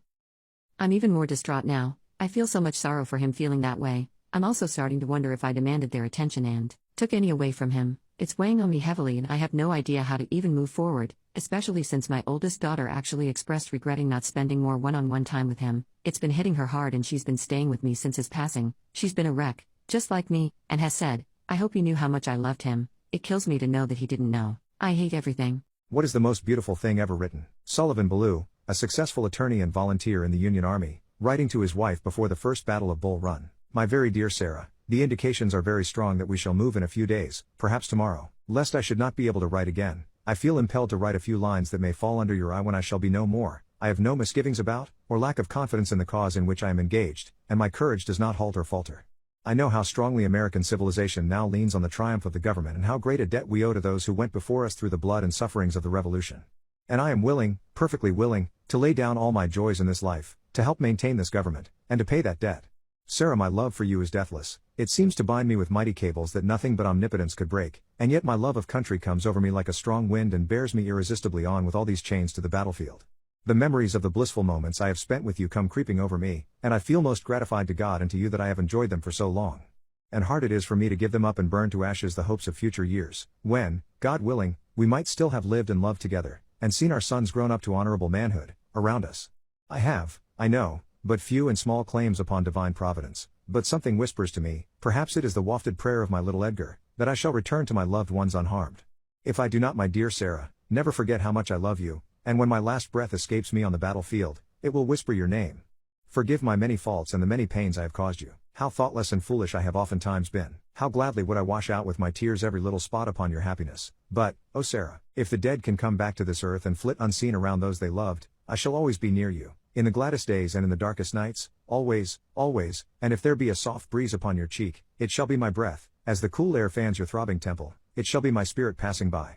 Sarah, do not mourn me dead, think I am gone and wait for thee, for we shall meet again. Sullivan Ballou was killed a week later at the First Battle of Bull Run, July 21, 1861. Have you ever stood up to an abusive parent? My mom shipped me to my dad's with 2 suitcases unannounced when I was 11. My dad, of course, took me in, but I think his wife was less than pleased. Being an insecure 11-year-old in an unknown environment, I vied for my dad's attention out of need for some sense of security. His wife started treating me like the other woman. She would become controlling and jealous of any attention my dad gave me. About a year down the line, as I gained more confidence and found an okay friend group, she became very verbally abusive. She started telling my dad things about me that stretched reality pretty thin. For example, we lived in the most backwoods area, and there were exactly 3 kids within a mile I could hang out with. 1 girl, and 2 brothers. Guys, we were 12. The 2 brothers were brotherly to us, nothing more. But she would see me walking with the group down the road to hang out, and when I got home she started telling me how I was already selling my body at such an age. Dad worked insane hours, so he never knew. Anyways, being a young pubescent girl who had just started her period, I was only permitted to wear pads, although Dad's wife used other things. My cousins were coming to visit, and we planned to hit up this cool water park called Weeki Wachi, but I had started my period. I knew better than to approach my dad's wife about it, so I went to the middle school nurse. She introduced me to other ways to help the bleeding and took her whole lunch break to teach me how to insert them safely and maintain them. We had a great trip to the water park, and Dad's wife was none the wiser. Jump to a week or 2 later, I wake up to Dad's wife's empty coffee cup hitting my headboard. She said she noticed she didn't have to buy pads for me that month and wanted to know immediately what I used. So I told her. She flipped her lid and made some wild intimate accusations, to which my dad finally stepped in and ended. The next morning, after Dad goes to work, I am taken to the master bathroom. As a punishment for going behind her back, she took out a pair of shears and chopped off my waist-length hair to the top of my ear. Father was furious, but the damage was done. Now the good part. His wife had a ritual of naring her legs and letting them set while she washed her hair in the sink. I was feeling vindictive, so I emptied half of her shampoo and filled it with about half of her nair. Of course, being 12, I didn't really think out the science behind this. I just had a glorious picture in my mind of her being bald. It worked. Her hair had some sort of weird reaction and she went almost fully bald. What has your child told you that caused you to call the police? I have 13 kids. I have always wanted a big family.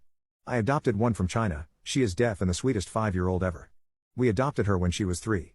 We get a few racist remarks because we are black and she is Chinese. They think she needs a Chinese family to have a good life. She is happy with us, so nope.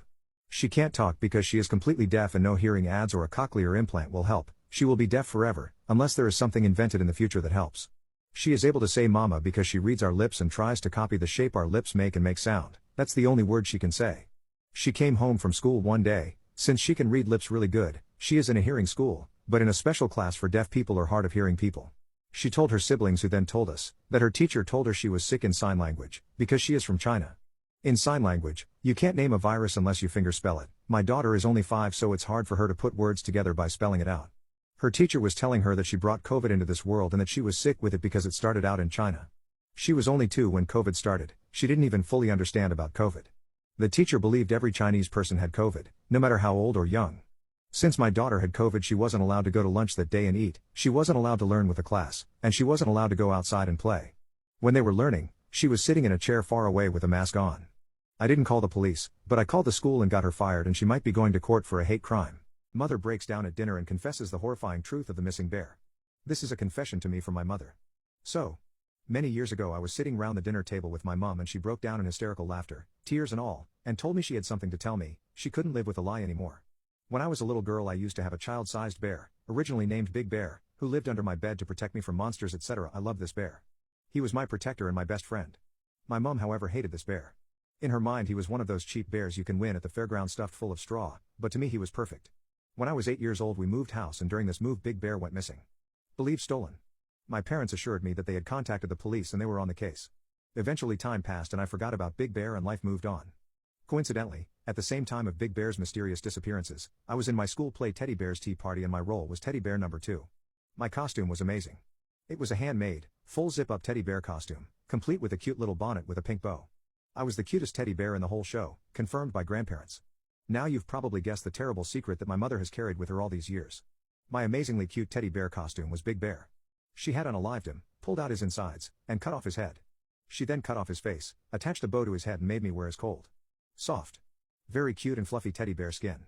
I think she finally caved and confessed because she could no longer live with the guilt. I was and still am traumatized. R.I.P. Big Bear. R.I.P. Am I the a-hole for breaking up with my fiancé because he's in love with another woman? My fiancé and I recently took a vacation to see one of his friends, Rebecca. This is the first time I've met this friend. I started dating my fiancé right before the pandemic and this was his first time seeing her since it started. The trip itself was fine, but I don't have much in common with Rebecca since she's older than me. My fiancé was definitely having a great time though and I didn't think anything of it at the time. When we were leaving for the airport to come home, they hugged each other goodbye and I heard him say I love you to her, and she said she loved him too.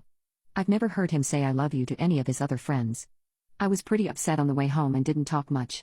I was thinking about the trip and how they were acting around each other, how he seemed happier than I remember seeing him in a long time. When we finally got home he asked me what was wrong and I told him I couldn't believe he would tell another woman he loved her right in front of me. He got defensive and said it was a different kind of love and that she's one of the closest friends he has, and that there's not a romantic connection between them. I asked him if he ever had romantic feelings for her and he got quiet for a minute before saying he did have feelings for her years ago before we started dating, but she didn't return the feelings and he put it behind him. I got really upset at him and told him I don't want her at the wedding. He said that he can't do that because he already asked her if she wanted to be one of the groomsmen. I got more upset that he didn't run it by me first and told him that if he loved her so much that he can marry her instead, and I left. I'm staying with my mom now and he's been trying to reach me to talk about it but I haven't answered him. A couple of my friends say I'm overreacting and I'm starting to think maybe that's true. Am I the a-hole? Edit, I feel awful for how I reacted. I'm not used to having partners that are comfortable around their friends enough to tell them they love them. I let my insecurities get the better of me and it was wrong of me to take it out on my fiancé. I left this out from the original post but I have been cheated on before and I think that's where this stems from. I finally responded to him and asked if we could talk this weekend and he agreed. I hope I didn't ruin this forever because I do love him. Go to part 2. Am I the a-hole for breaking up with my fiancé because he's in love with another woman? After getting my SS properly handed to me, I finally responded to my fiancé's text messages and asked if we could talk. He agreed, and we talked on the phone. I apologized for my actions and I brought up the idea of me going to therapy for my insecurities and trust issues. I also mentioned that I was partially upset because even though I know we took the trip to see his friend, that I felt like a third wheel because we didn't get to spend that much time alone together, and that he's so close with Rebecca that I felt out of place. He said that therapy was a good idea, but he was still hurt by what I said and said he needed some time alone still to digest everything that's happened. After we talked, I sat with my thoughts and decided to reach out to Rebecca to apologize as well. I messaged her on Instagram and told her I was sorry for acting like a bitch and that I was going to go to therapy, and that I shouldn't let it bother me that he used to have feelings for her and asked her out. She replied back and was very confused. She said he had never asked her out or mentioned anything about him having feelings for her. She explained that she was aromantic and doesn't feel romantic connection, and can be oblivious to when people have feelings for her. She said she always thought of the relationship more like a sibling one, and thought he felt the same. I was so confused and upset at that point that I had to take a walk to clear my mind. I left my phone behind because I didn't want any distractions. I got home from my walk and I had a bunch of missed calls and texts from my fiancé, saying we needed to talk ASAP. I decided to call him back and he picked up the phone and started yelling at me, asking why I talked to Rebecca and told her what I did. I explained that I thought it was the right thing to do and that I owed her an apology. Apparently after I talked to Rebecca she talked to him and asked him if what I said was true. My fiancé was caught off guard and didn't know what to tell her. I asked him what he said and he said he ended up telling her the truth. I asked him what the truth even is. He was quiet again and then said the truth is complicated. I'm like, what the F does that even mean? He said he doesn't think his feelings for Rebecca ever truly went away, but that he is more in love with me and wants to marry me. He wants Rebecca to always be a part of his life and that's why he asked her to be his best man. He told me she was just a groomsman before. I told him I was tired and needed to go to bed. I cried myself to sleep last night. I don't know what to think anymore. My mom says that I can continue to stay with her. I'm scared and alone and I don't know what to do. Edit, I've officially called the wedding off. I couldn't trust my fiancé anymore after he lied to both me and Rebecca about his true feelings. He was apologetic, but he seemed to understand he was in the wrong and that there wasn't any going back to the way things were, so he didn't fight it or anything. Luckily for me, my mother has been incredibly supportive. I've moved back in with her and she's letting me stay for as long as I need until I can get back on my feet. I still plan on going to therapy. Even though my intuition was right, I was still immature about the situation and insecure enough to have that intuition in the first place. If I had been wrong, I'd be a major buttface. I shouldn't let my past experiences with cheating partners affect future relationships. Even though he lied to me, I don't hate my fiancé. Love is a complicated thing and sometimes it's hard to move on from the feelings you have. I don't know what will happen, but I do wish him the best going forward. Despite everything that's happened, I'm pretty happy with my life right now. Things have definitely been better, but I'm making the most of it. My mom and I have become closer, and my friends have helped me explore new hobbies and efforts to help cheer me up. I've discovered an interest in creative writing and am excited to see what I can do with that. I refuse to have a relationship with my mom. I, 16, was adopted when I was a baby. My biomom was in her early 20s when she gave birth to me. I'm not sure exactly how old she was or how old she is now. She wasn't ready for a baby, so she gave me up for adoption. My adoptive parents don't know anything about my dad or anything more about my bio family. My parents told me a month ago that my biomom reached out and asked if she could meet me. They said it's up to me and I can if I want. I decided to meet her just out of curiosity and because I wanted to know the details of why she gave me up, who my bio dad is, etc. She drove to our town and we went for coffee. She told me I can ask her what I want and she'll be honest. I asked her why she gave up and she said she was young and thought she would be throwing her life away with a child. She went on to get married and be quite successful in her career. She's a scientist. I asked her why she decided to look for me and she said she always wondered what I turned out like, and now that she's settled in her life, she would love for us to have a relationship, especially since she's struggled to conceive and she's come to terms with me being her only child. That hurt my feelings, to be honest. Like she only remembers that she has a child now that she can't have any more? She probably wouldn't have even reached out if she didn't have trouble conceiving. She said she would like it if I could come over on breaks and stay with her and her husband. I told her thanks for reaching out and answering my questions, but I'm not really interested in a relationship with her that she only wanted because she can't have more kids. I told her I gave up a child when she was very young and I genuinely don't blame her for it, but it's been 16 years. I don't need a relationship with her now and I'm not really comfortable with it either. She looked really sad but said she understood. She went back to her city and has been texting me every so often, dropping hints that she wants me to come visit her. Yesterday she sent me a picture of a room she decorated in pink. I don't even like pink, and said she's excited for when I come visit. Clearly she hadn't gotten the hint, so I told her to please stop this and that I wasn't going to visit. I kind of feel bad and guilty somehow, but I really don't want to keep forcing myself to speak to this lady or go visit her. I don't want her to think I'm spiteful for her giving me up, but I just don't want a relationship with her and her husband. I refuse to have a relationship with my mom. I had a call with my bio mom. She hadn't responded to my message asking her to stop and that I wouldn't be coming over, and she called me about an hour ago. She asked me to explain what makes me so uncomfortable about having a relationship with her and why I'm being so mean when she's just trying to bond with me. I told her what she said about wanting a relationship with me now because she can't have other kids makes me feel like I'm her last resort and she would have never reached out if she had kids. She said she's sorry for saying that, but I did ask her to be honest about why she looked for me and she was just being honest. I said yes I did and thanks for your honesty, but that doesn't mean I have to be happy with your response. She said if I don't look at it as being her last resort, I can gain another mom and dad with her and her husband because they have love to give that they don't have other kids to give to. I could tell she was trying to make the situation sound better, but honestly it was just making me feel worse. I said I don't want or need another mom or dad, and that she doesn't get to give me away when I'm inconvenient. I think I'm going to welcome her into my life with open arms just because she wants to play the role of mother bear to someone. I told her she's literally a stranger and it's bizarre that she wants to have a close relationship with me just because we're blood. I admit this was meaner than I intended it to be and I did regret saying it, although it's 100% what I feel. I said in my post yesterday that I wasn't spiteful, but I probably am. I don't know why she can choose to pick her career over her child then expect a mother-daughter relationship when other people have done all the work of raising me. Don't get me wrong, I don't believe giving me up for adoption was easy for her at all, it couldn't have been. But she made the choice to further her career instead of raising me. Clearly, that choice has been the best one for us both because she got the career she wanted and I grew up in an amazing family with the best parents I could have asked for. So I don't really resent the outcome, but I resent the audacity she has to think we can just magically develop a mother-daughter bond because of her desires and despite my own. I know a lot of you said to not burn this bridge because I might need her one day and that may be true. My feelings on this might change, but I don't think there's going to be a time where I think she handled this correctly and had my well-being at heart. This entire thing has felt like it was just about her and not even the slightest bit about me and what she thinks I need or want. After I said what I said, she said fine and that she won't contact me again. I told her I'm sorry for being harsh and I really don't want to be mean or cause her any hurt, but this is hard on me too. Lastly, I said thanks to her for placing me up for adoption because I have an amazing life and I wouldn't change it for anything.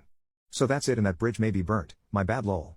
As some of you suggested, I think I'll ask my parents to contact her for medical information and dad's side of the family in case I want to reach out. I know many people won't agree with what I did and how I went about it, but honestly I feel good. I'm less anxious now that it feels like this chapter is closed. All I gained from her wanting to meet me is anxiety and uncertainty. I feel better now that I'm not wondering what's going to happen with her. If I end up wanting anything to do with her in the future, I'm not sure what I'll do, but I'm not worried. I'll cross that bridge when I get there. What's the worst pain you have personally experienced?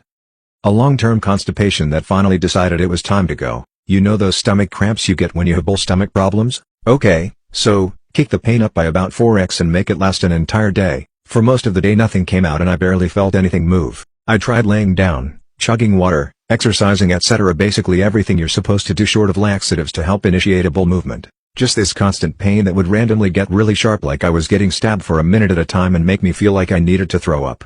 Got to a point I passed out from exhaustion at one point. Finally, near the end of the day the main blockage finally passed and everything just flowed out. Cannot properly articulate how much relief I felt once it was over. Best way I can describe the whole thing is trying to pass a brick followed by gravel. Just an overall terrible experience.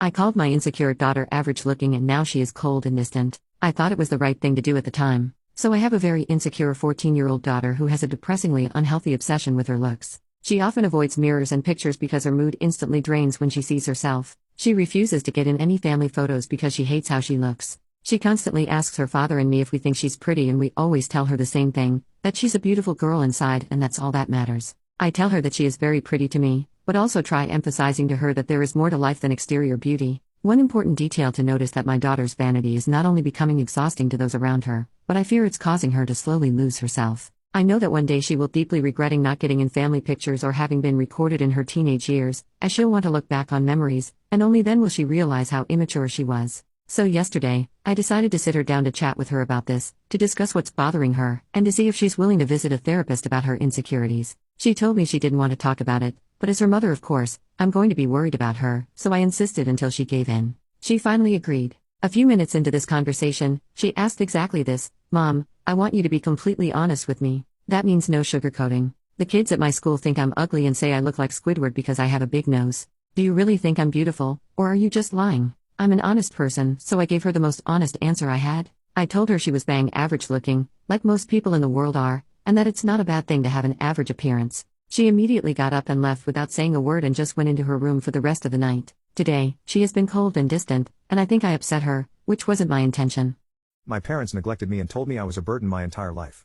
Years later they went bankrupt and are asking me for money. For as long as I can remember, my parents have treated me like I intruded upon their life. They had me when they were 19, and still wanted to enjoy their life, so they would leave me off at home and go to parties or even overseas trips. You see, the doctors told my mom that it would be highly unlikely for her to have another kid after giving birth to me, so they sometimes acted like I didn't exist, and just pawned me off to others. The babysitter they hired for me hated me, and I literally had to beg her for my food. She would make me do all the chores so she could get paid extra, and get physical if I refused. Whenever I went to my parents to tell them how she treated me, they would tell me to stop bothering them and that they were too busy to talk about kid stuff. This one time, all my friends were really excited because our school was taking us on a trip. But we needed permission from our parents, so I went to ask them to sign the papers. They were dressing up to go to a dinner date, and kept ignoring me when all I wanted was for them to sign a damn paper. The kid me was so sad that they didn't care about me that I cried myself to sleep that night, but I wish it had ended there.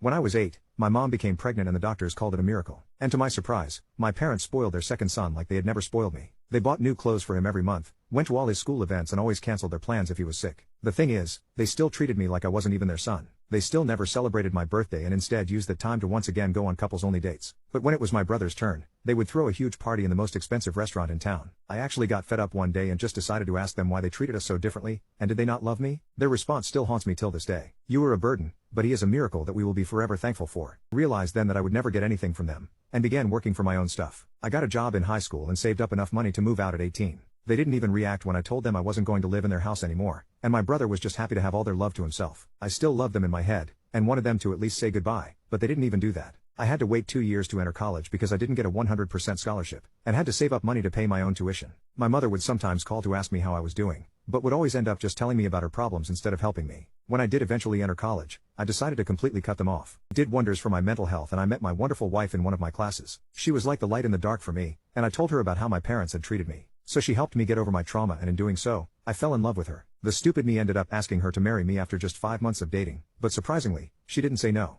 She said she would gladly accept any ring I bought for her, even if it was an engagement ring. I was really happy but also got a wake-up call, and didn't rush into our marriage. Instead, I worked on building my own business from the ground up that ended up being really successful. My degree was centered around civil engineering, and my company basically took contracts from whoever wanted work done on their house. It generated so much revenue that I was able to buy a house that me and my girlfriend could both live in. She stayed with me through all that struggle, and any doubt in my mind had been erased. So I took her on a vacation to Paris, and this time, I proposed properly with a ring in my hand. It's been 2 years since then and I am enjoying my married life to the fullest. But the only thing that could destroy my happiness came back into my life. Last week, out of nowhere, I received a call from my father. This man had not talked to me in years and didn't even know I was married. That being said, I wasn't really angry at my parents anymore since my wife had enabled me to move on, so I decided to talk to him. I took the call near my wife and put it on speaker. First he asked how I was and how life was treating me, so I told him about my business. There was a sudden shift in his tone from sad to a happy one. He wasted some time by telling me about how my mom was still attractive, and then finally got to the point. I don't know what I expected, but I should have known that he still didn't love me or even wanted to love me. It turns out,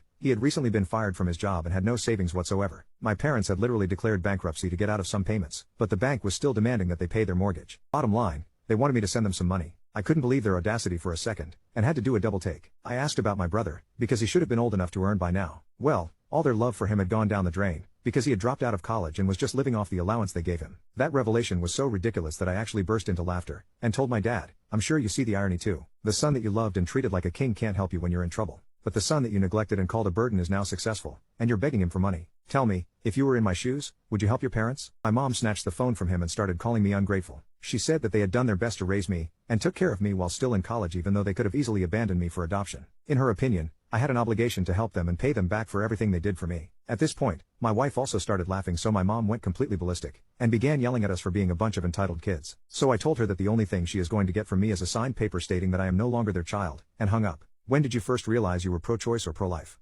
I think I was around 5 years old when I come home from school and found my mom and aunt caring for my teenage cousin as she rested on the sofa, just as they would me when I was sick. I asked if Karina, who is absolutely fine with this story being shared, was sick, and my mom explained that my cousin was okay, but that she had gotten pregnant and that the doctor had ended the pregnancy so she wouldn't have to have a baby when she didn't want one.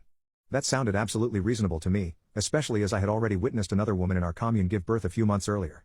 Karina was only 16 years old and still in school, and I knew that she wouldn't want a baby or go through what that older woman had. My parents were always sensible people who understood that knowledge is empowering to a young girl, so I don't even remember a time when I didn't know what intimacy was or the general idea of where babies come from. Once I learned that a woman could end up having a baby planted in her tummy by accident, just because she had done something that I was assured was a lot of fun for grown-ups, and that the seed could be removed if the woman didn't want it, I was completely pro-choice. That day after Karina's abortion I still didn't understand all the details. I knew she had done intimacy with her boyfriends because my friends and I would try to listen through the walls of our adjoining bedrooms, and I knew that she took pills to make sure no one planted a potential baby in her, because I had seen her take them and been told that they weren't candies. It seemed to me that removing the seed was the only reasonable choice when Karina didn't want it, and she was absolutely fine as she rested on the sofa. It wasn't until several weeks later, I remember because it was after Karina broke up with Casper and got together with Martin, who didn't tease me, that it occurred to me to ask the women, as they all sat outside in the garden with a large thermos of tea, why Casper didn't get a baby seed in his belly too. Once I learned that all that stuff, from getting rid of a pregnancy to childbirth, could only happen to women, even though men participated equally, I became almost fanatically pro-choice.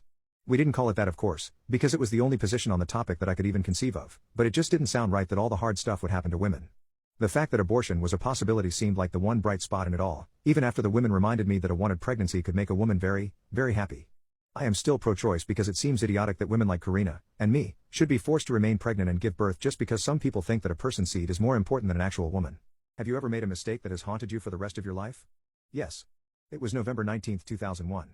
I had big plans to stay home and work on my truck that day, but a friend asked me to do some outdoor portraits of her so that she could send them to her husband in Afghanistan.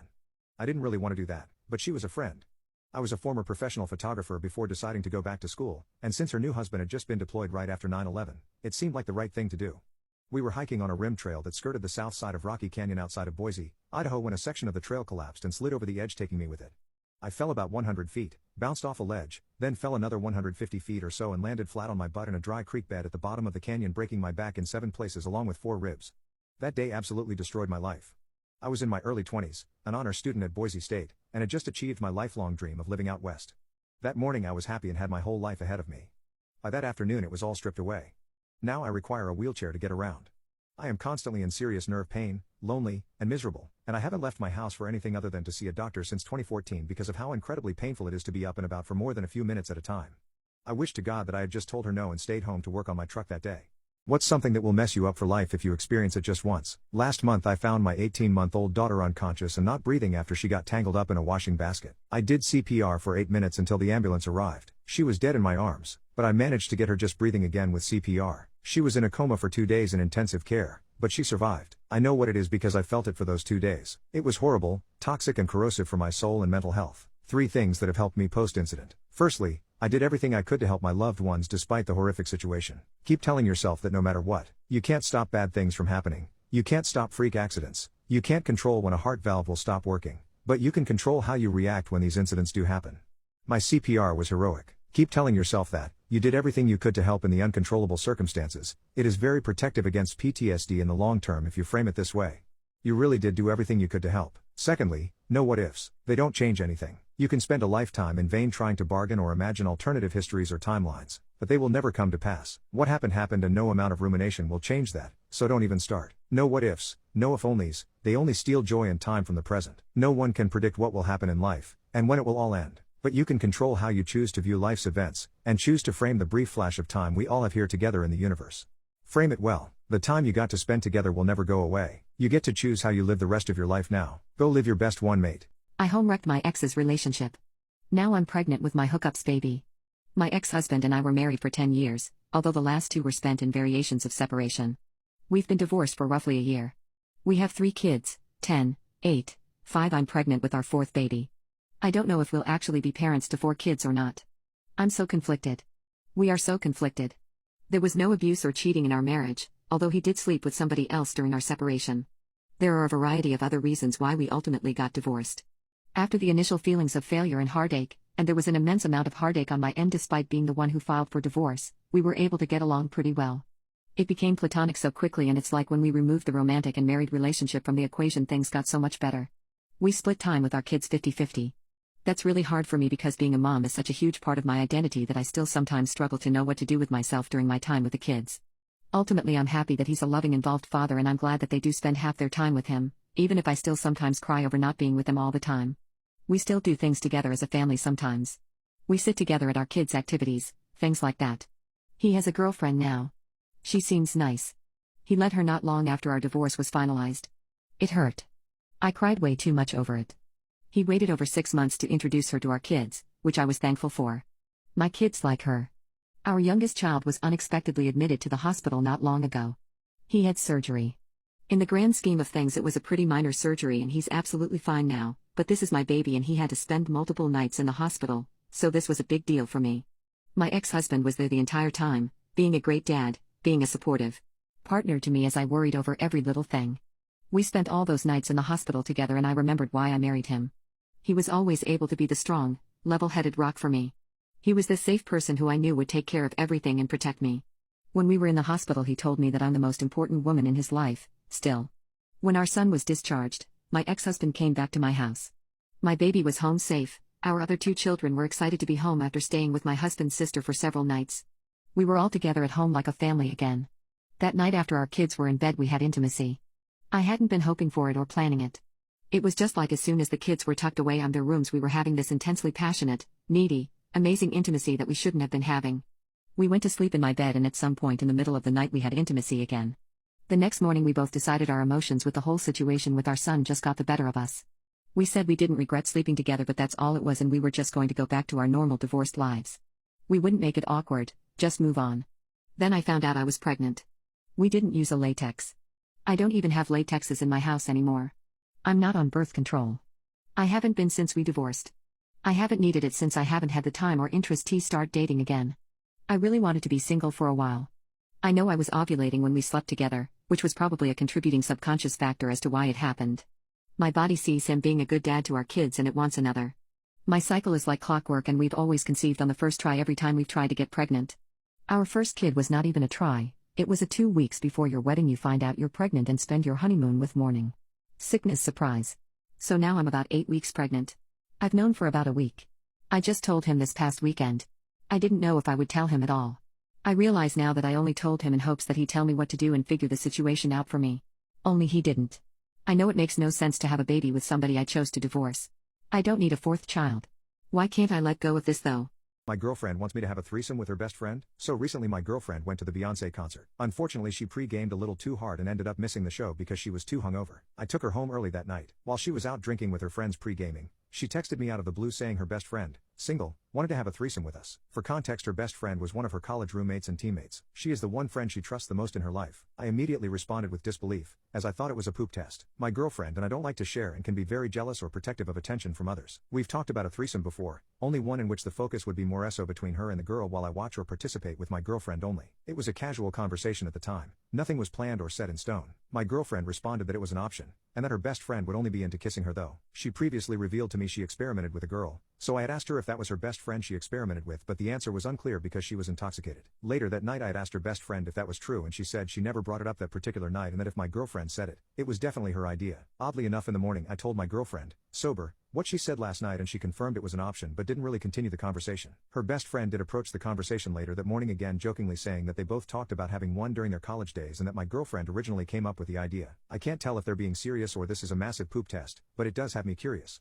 Update: my girlfriend wants me to have a threesome with her best friend. I went ahead and had a conversation with my girlfriend about her suggestion. I told her I was confused by the suggestion and the timing of it all. I needed to know if she was serious, and to communicate to her that if there's any experiences she wants to try in the bedroom that I'm open to hearing them, but discussions about boundaries must be had. Additionally, I told her that if there was a factor of her sexuality that she wanted to experiment within the relationship, now was the time to discuss it, and don't be a bitch about it. She said her suggesting the threesome was a joke, a long-running inside joke between her and her best friend from college. Although they've joked about it, she and her best friend have never experienced a threesome before. She admits while the idea sounds exciting, in reality it's not something she's looking for, nor would she think it would ever work out in a committed relationship. She said threesomes would only work when everyone is single and there's no feelings attached. She's only attracted to men, and that she's only experimented with a woman once out of curiosity. The woman that she experimented with is no longer a close friend of hers. She's never fooled around with her best friend and doesn't have a curiosity either. She does admit the joke was brought up early that day between her and her best friend, but she doesn't know who initiated it. It was just a joke that she thought would be hilarious to tell me, although I told her the way the situation went down it seemed as though there was more to it than just a joke. She was surprised by the conversation as to how big of misunderstanding it was, but it seems to be just that.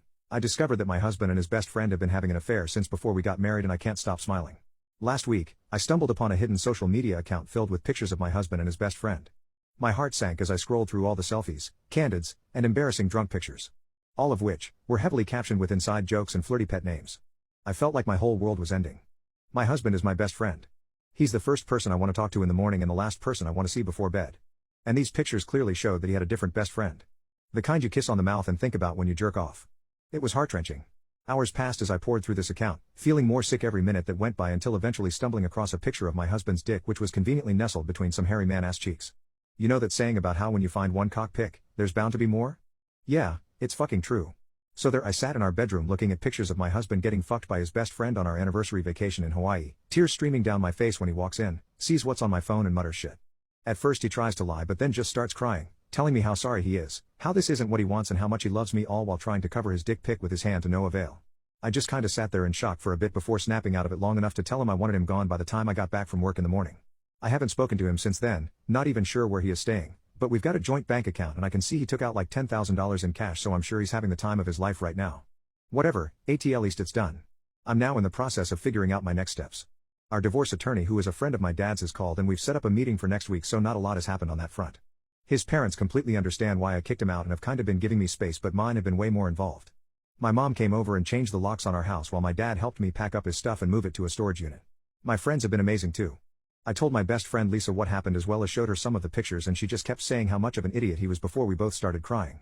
She then made me dinner, poured me some drinks, let me sob into her boobs, all while telling me how much better off I am now, which was nice. I hope that's the end of this whole shitty ordeal, but honestly it feels like it's only beginning. I walked in on my boyfriend cheating on me with a longtime friend. My boyfriend, male, 22, who I'll call K, and I, female 20, had been dating for 4 years. After high school he asked me to move in with him in a different state. I agreed so that we could be together while we attended college. Over the years we made amazing friends here and he was just as kind to me as when we first started dating. Cute awkward text messages, surprise gifts and flowers at least once every 2 weeks. We had a date night every Thursday after work as well. He also told me he loved at least once a day. Well, last week I got out of work early.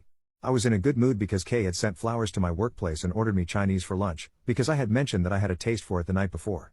On my way home from work I picked up some of his favorite donuts and went home. When I walked in the door, I could immediately hear the moaning. I walked to our bedroom to see that our friend Ellie was on top of him.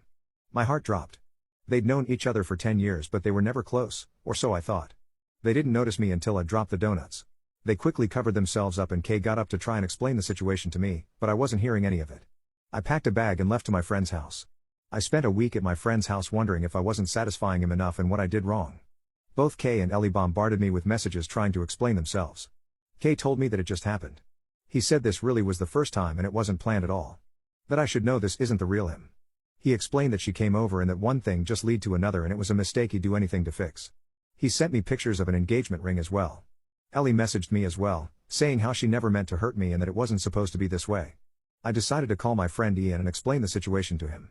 I asked him if he'd be willing to come with me and help me to grab my things while Kay was at work in the morning. I explained the situation to my friends and family and they all agree that leaving is the best option. I will be taking all of my things and flying back home. My parents have sent me the money for a ticket and I'll be moving back in with them for the time being. I don't plan on telling Kay anything. He will just come home to a partially empty apartment. Those with spoiled siblings, what was the most despicable thing your parents allowed your sibling to get away with? My parents let my brother steal from me. Back when I was still a kid, it was very hard for anything to be exclusively mine. And as my brother got older, he craved money for things above all else.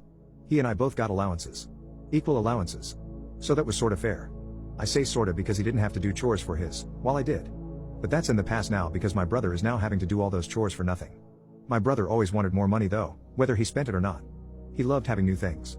But sometimes he'd just save the money instead, which is odd because you'd think him the kind of kid who'd splurge his savings on the first thing he wants. My brother and I both got allowances of about $25 a month, and I was pretty thankful for it. I usually saved most of my money, though. But my brother always wanted more. One day, as a teenager, I came home to find my room had been ransacked. And the only thing gone was my money. I'd hidden it to try and keep it from my brother for obvious reasons. I thought I'd hidden it well, but he found it anyway. My mom was home when he did it too, and she acted like she didn't even notice. But there's no way she could not have heard him tearing my room up. I called her out on that during the intervention, and she just cried and made excuses about my brother being special until other family members told her to shut up and own up to it. My room was on the first floor right near the living room. My door was completely in view of the couch. And when I pointed this out back then, my mom just made the "but he's special. He's not like you" excuse for my brother. I said I wanted the money back, and my mom just made more excuses. And my dad did too when he got home later. So yeah, excuses then and now. Back then I did eventually get that money back because I refused to let it go. I heard my brother screaming as they took the money out of his piggy bank and gave it back to me. They had the most disappointed looks on their faces, like I just robbed my brother even though he'd robbed me. But they couldn't tell me off because I wasn't in the wrong, and they knew it. I don't imagine many kids getting into the kind of situations where they are more right about something than their parents very often. A few months later, the whole situation repeated. My brother ransacked my room again and stole the money I'd hidden, again. That time my parents didn't want to do anything about it and basically said that they couldn't bear to see my brother so disappointed from taking his money. I reminded them that stolen money wasn't his money. And it was really suckish that they were just sitting back and letting that happen. My dad yelled at me to go to my room for saying that. So the next day, I rode my bike to my aunt's house and told her everything. She came back home with me and asked my parents if they really let my brother steal from me and did nothing about it. My mom just started whining that my brother is special needs, and she didn't want to make him cry again. And my dad backed her up. My aunt just gave them both that narrow-eyed look and reminded them they have 2 sons, and my feelings mattered too. She told them what they were doing was very wrong and it meant that my brother would never respect boundaries. She warned them that he would think he could always get away with stealing when he got older. My aunt asked me openly how much my brother took. I stated the number, which at the time was everything I had, save for the few bucks in my wallet. My aunt gave my parents an expectant glare. My parents tried making a few more excuses. But my aunt had a counter for each one. Finally, my parents went into my brother's room, and a moment later, my brother was screaming. My parents came back with all the money my brother took and practically threw it at me for making my brother cry. My aunt then told them off for acting that way when I'd done nothing wrong. They picked up all the money they'd thrown at me and gave a pretty forced apology. My aunt said that she'd be severely disappointed in them if they let this situation repeat. And before she left, my aunt offered for me to hide my money at her house in a lockbox she had. I took her up on that and started keeping my savings over there. My brother ended up ransacking my room 2 more times looking for money, but I was keeping every cent I had at my aunt's house. My parents actually asked me where I'd hidden it, and I refused to tell. Then I asked why they wanted to know so badly anyway, and my dad instantly got defensive about it. My mom calmed him down, and they didn't ask again. Since he couldn't find my money in my room, my brother figured I must have hidden it somewhere else. So he started tearing the house apart one room after another. And who was made to clean up the mess? Why, yours truly, of course. My parents started to blame me for the whole situation. But when I asked how I was at fault for not letting my brother steal from me, their only counter was that my brother had special needs.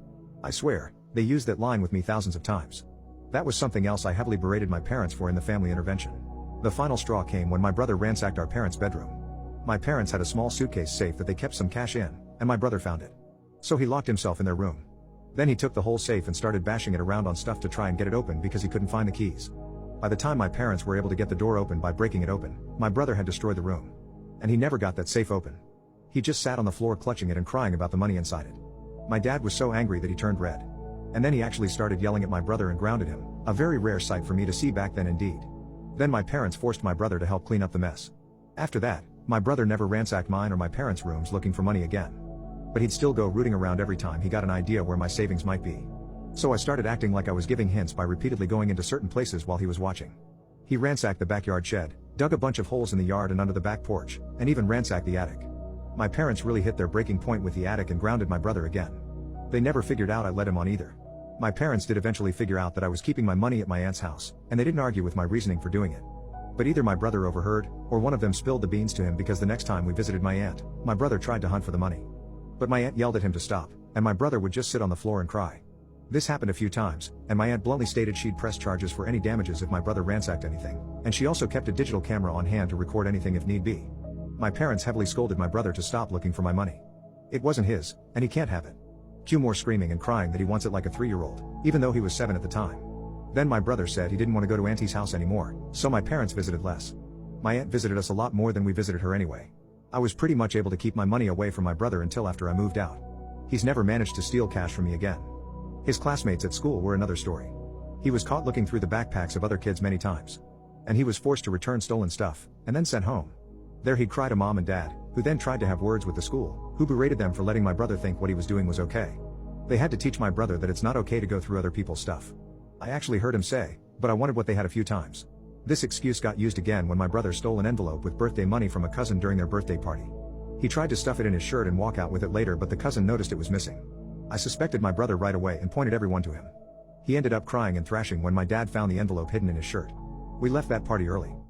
What was the worst reason someone gave for breaking up with you? About 6 years ago, I lived in an extremely tiny town. Nobody locked their doors or cars, or anything of that sort. Everyone knew each other and it was a very tight-knit community. For reference, I am 25 years old, 6 feet 4 inches, 260 pounds, around 10% body fat. I have an IFBB pro card in bodybuilding. This will come into play later in the story. So my wife and my dog are sleeping in our bedroom, which is on the opposite side of our apartment, with the door closed, so the dog doesn't rumble through the garbage at night while we sleep. It's raining outside and usually the apartment creaks and makes noises because it's very old, but I ignore it and go back to sleep as it happens every night. Now this night in particular I was hearing some extra noises. My dog, who usually ignores the sounds as well, was going absolutely bonkers in the room. He's not a barker, but he lets me know when he hears something by jumping on the bed and licking my face, also when he's scared. So to get back to the story, my dog is going nuts, my wife is sound asleep, and I am up watching Netflix at around 3 a.m. when I have work at 8 a.m. I keep hearing these faint noises, like a cabinet opening and closing, but like I said before, we are in a very small community and I think nothing of it. No way someone is actually in my apartment. So all of a sudden I take one earphone out, and I hear the flicker of a light switch. It's an old house, so it has those loud light switch flicker when you turn something on and off. I imminently knew something was wrong, as this is not a sound I normally hear, and I get up and creak my door open just a little and see a light on in the near kitchen room. I know I shut all the lights before showering before bed, so I leap into action, wake up my wife and tell her to stay here with the dog and lock the door and to not come out unless I say everything is safe. I walk into the kitchen and there is a guy, probably late 30s, going through every drawer and cabinet I had. I said hey in a loud voice and scared the absolute crap out of the guy. I guess he thought no one was home, and he charged at me. So for reference, remember I said 6 feet 4 inches / 260 pounds, and the guy charging at me, around 5 feet 10 inches / 160? So he charges at me and I shove him against my wall with my forearm against his neck, make a huge hole in the wall, and begin to headbutt the guy until he's nearly unconscious. I turned him around and proceeded to hold him in a chokehold headlock, and out of nowhere his wife, I later found out it was his wife, was also in my apartment and came charging at me. I put up my foot, exactly how you would imagine it in the WWE, and I punted that goober right in her gut, and she fell to the floor. So now, the guy is unconscious, the girl is on the floor in massive amounts of pain, and I'm standing there covered in blood from this guy's face. I feel funny, not sure what this feeling is. I feel cold in a spot on my stomach, sort of like if you spit on your stomach and a strong gust of wind comes and it feels extra cold, you know what I mean? Well, I looked down and realized I got stabbed. I had a 4.5-inch knife in my clear abdomen muscle. While I was headbutting this guy, he was able to sneak a knife he had right into my gut, without me realizing it. I quickly start to panic and call 911. I sit there until they come, go to the hospital, nearly dying. I recovered well, missing all vital organs, and when I woke up in the hospital I had police there and was told that the guy robbing my apartment was dead. My headbutts broke his skull and he internally bled out in his brain. My heart sank. Yes, the guy stabbed me. Yes, the guy threatened my wife and dog, who was like my son, and yes, he came onto my property, but I did not want to end anyone. Well anyway, to sum up the story, when I awoke in the hospital and they told me this, my wife divorced me on the spot, saying she can't stay married to someone who ends someone else, regardless of the situation.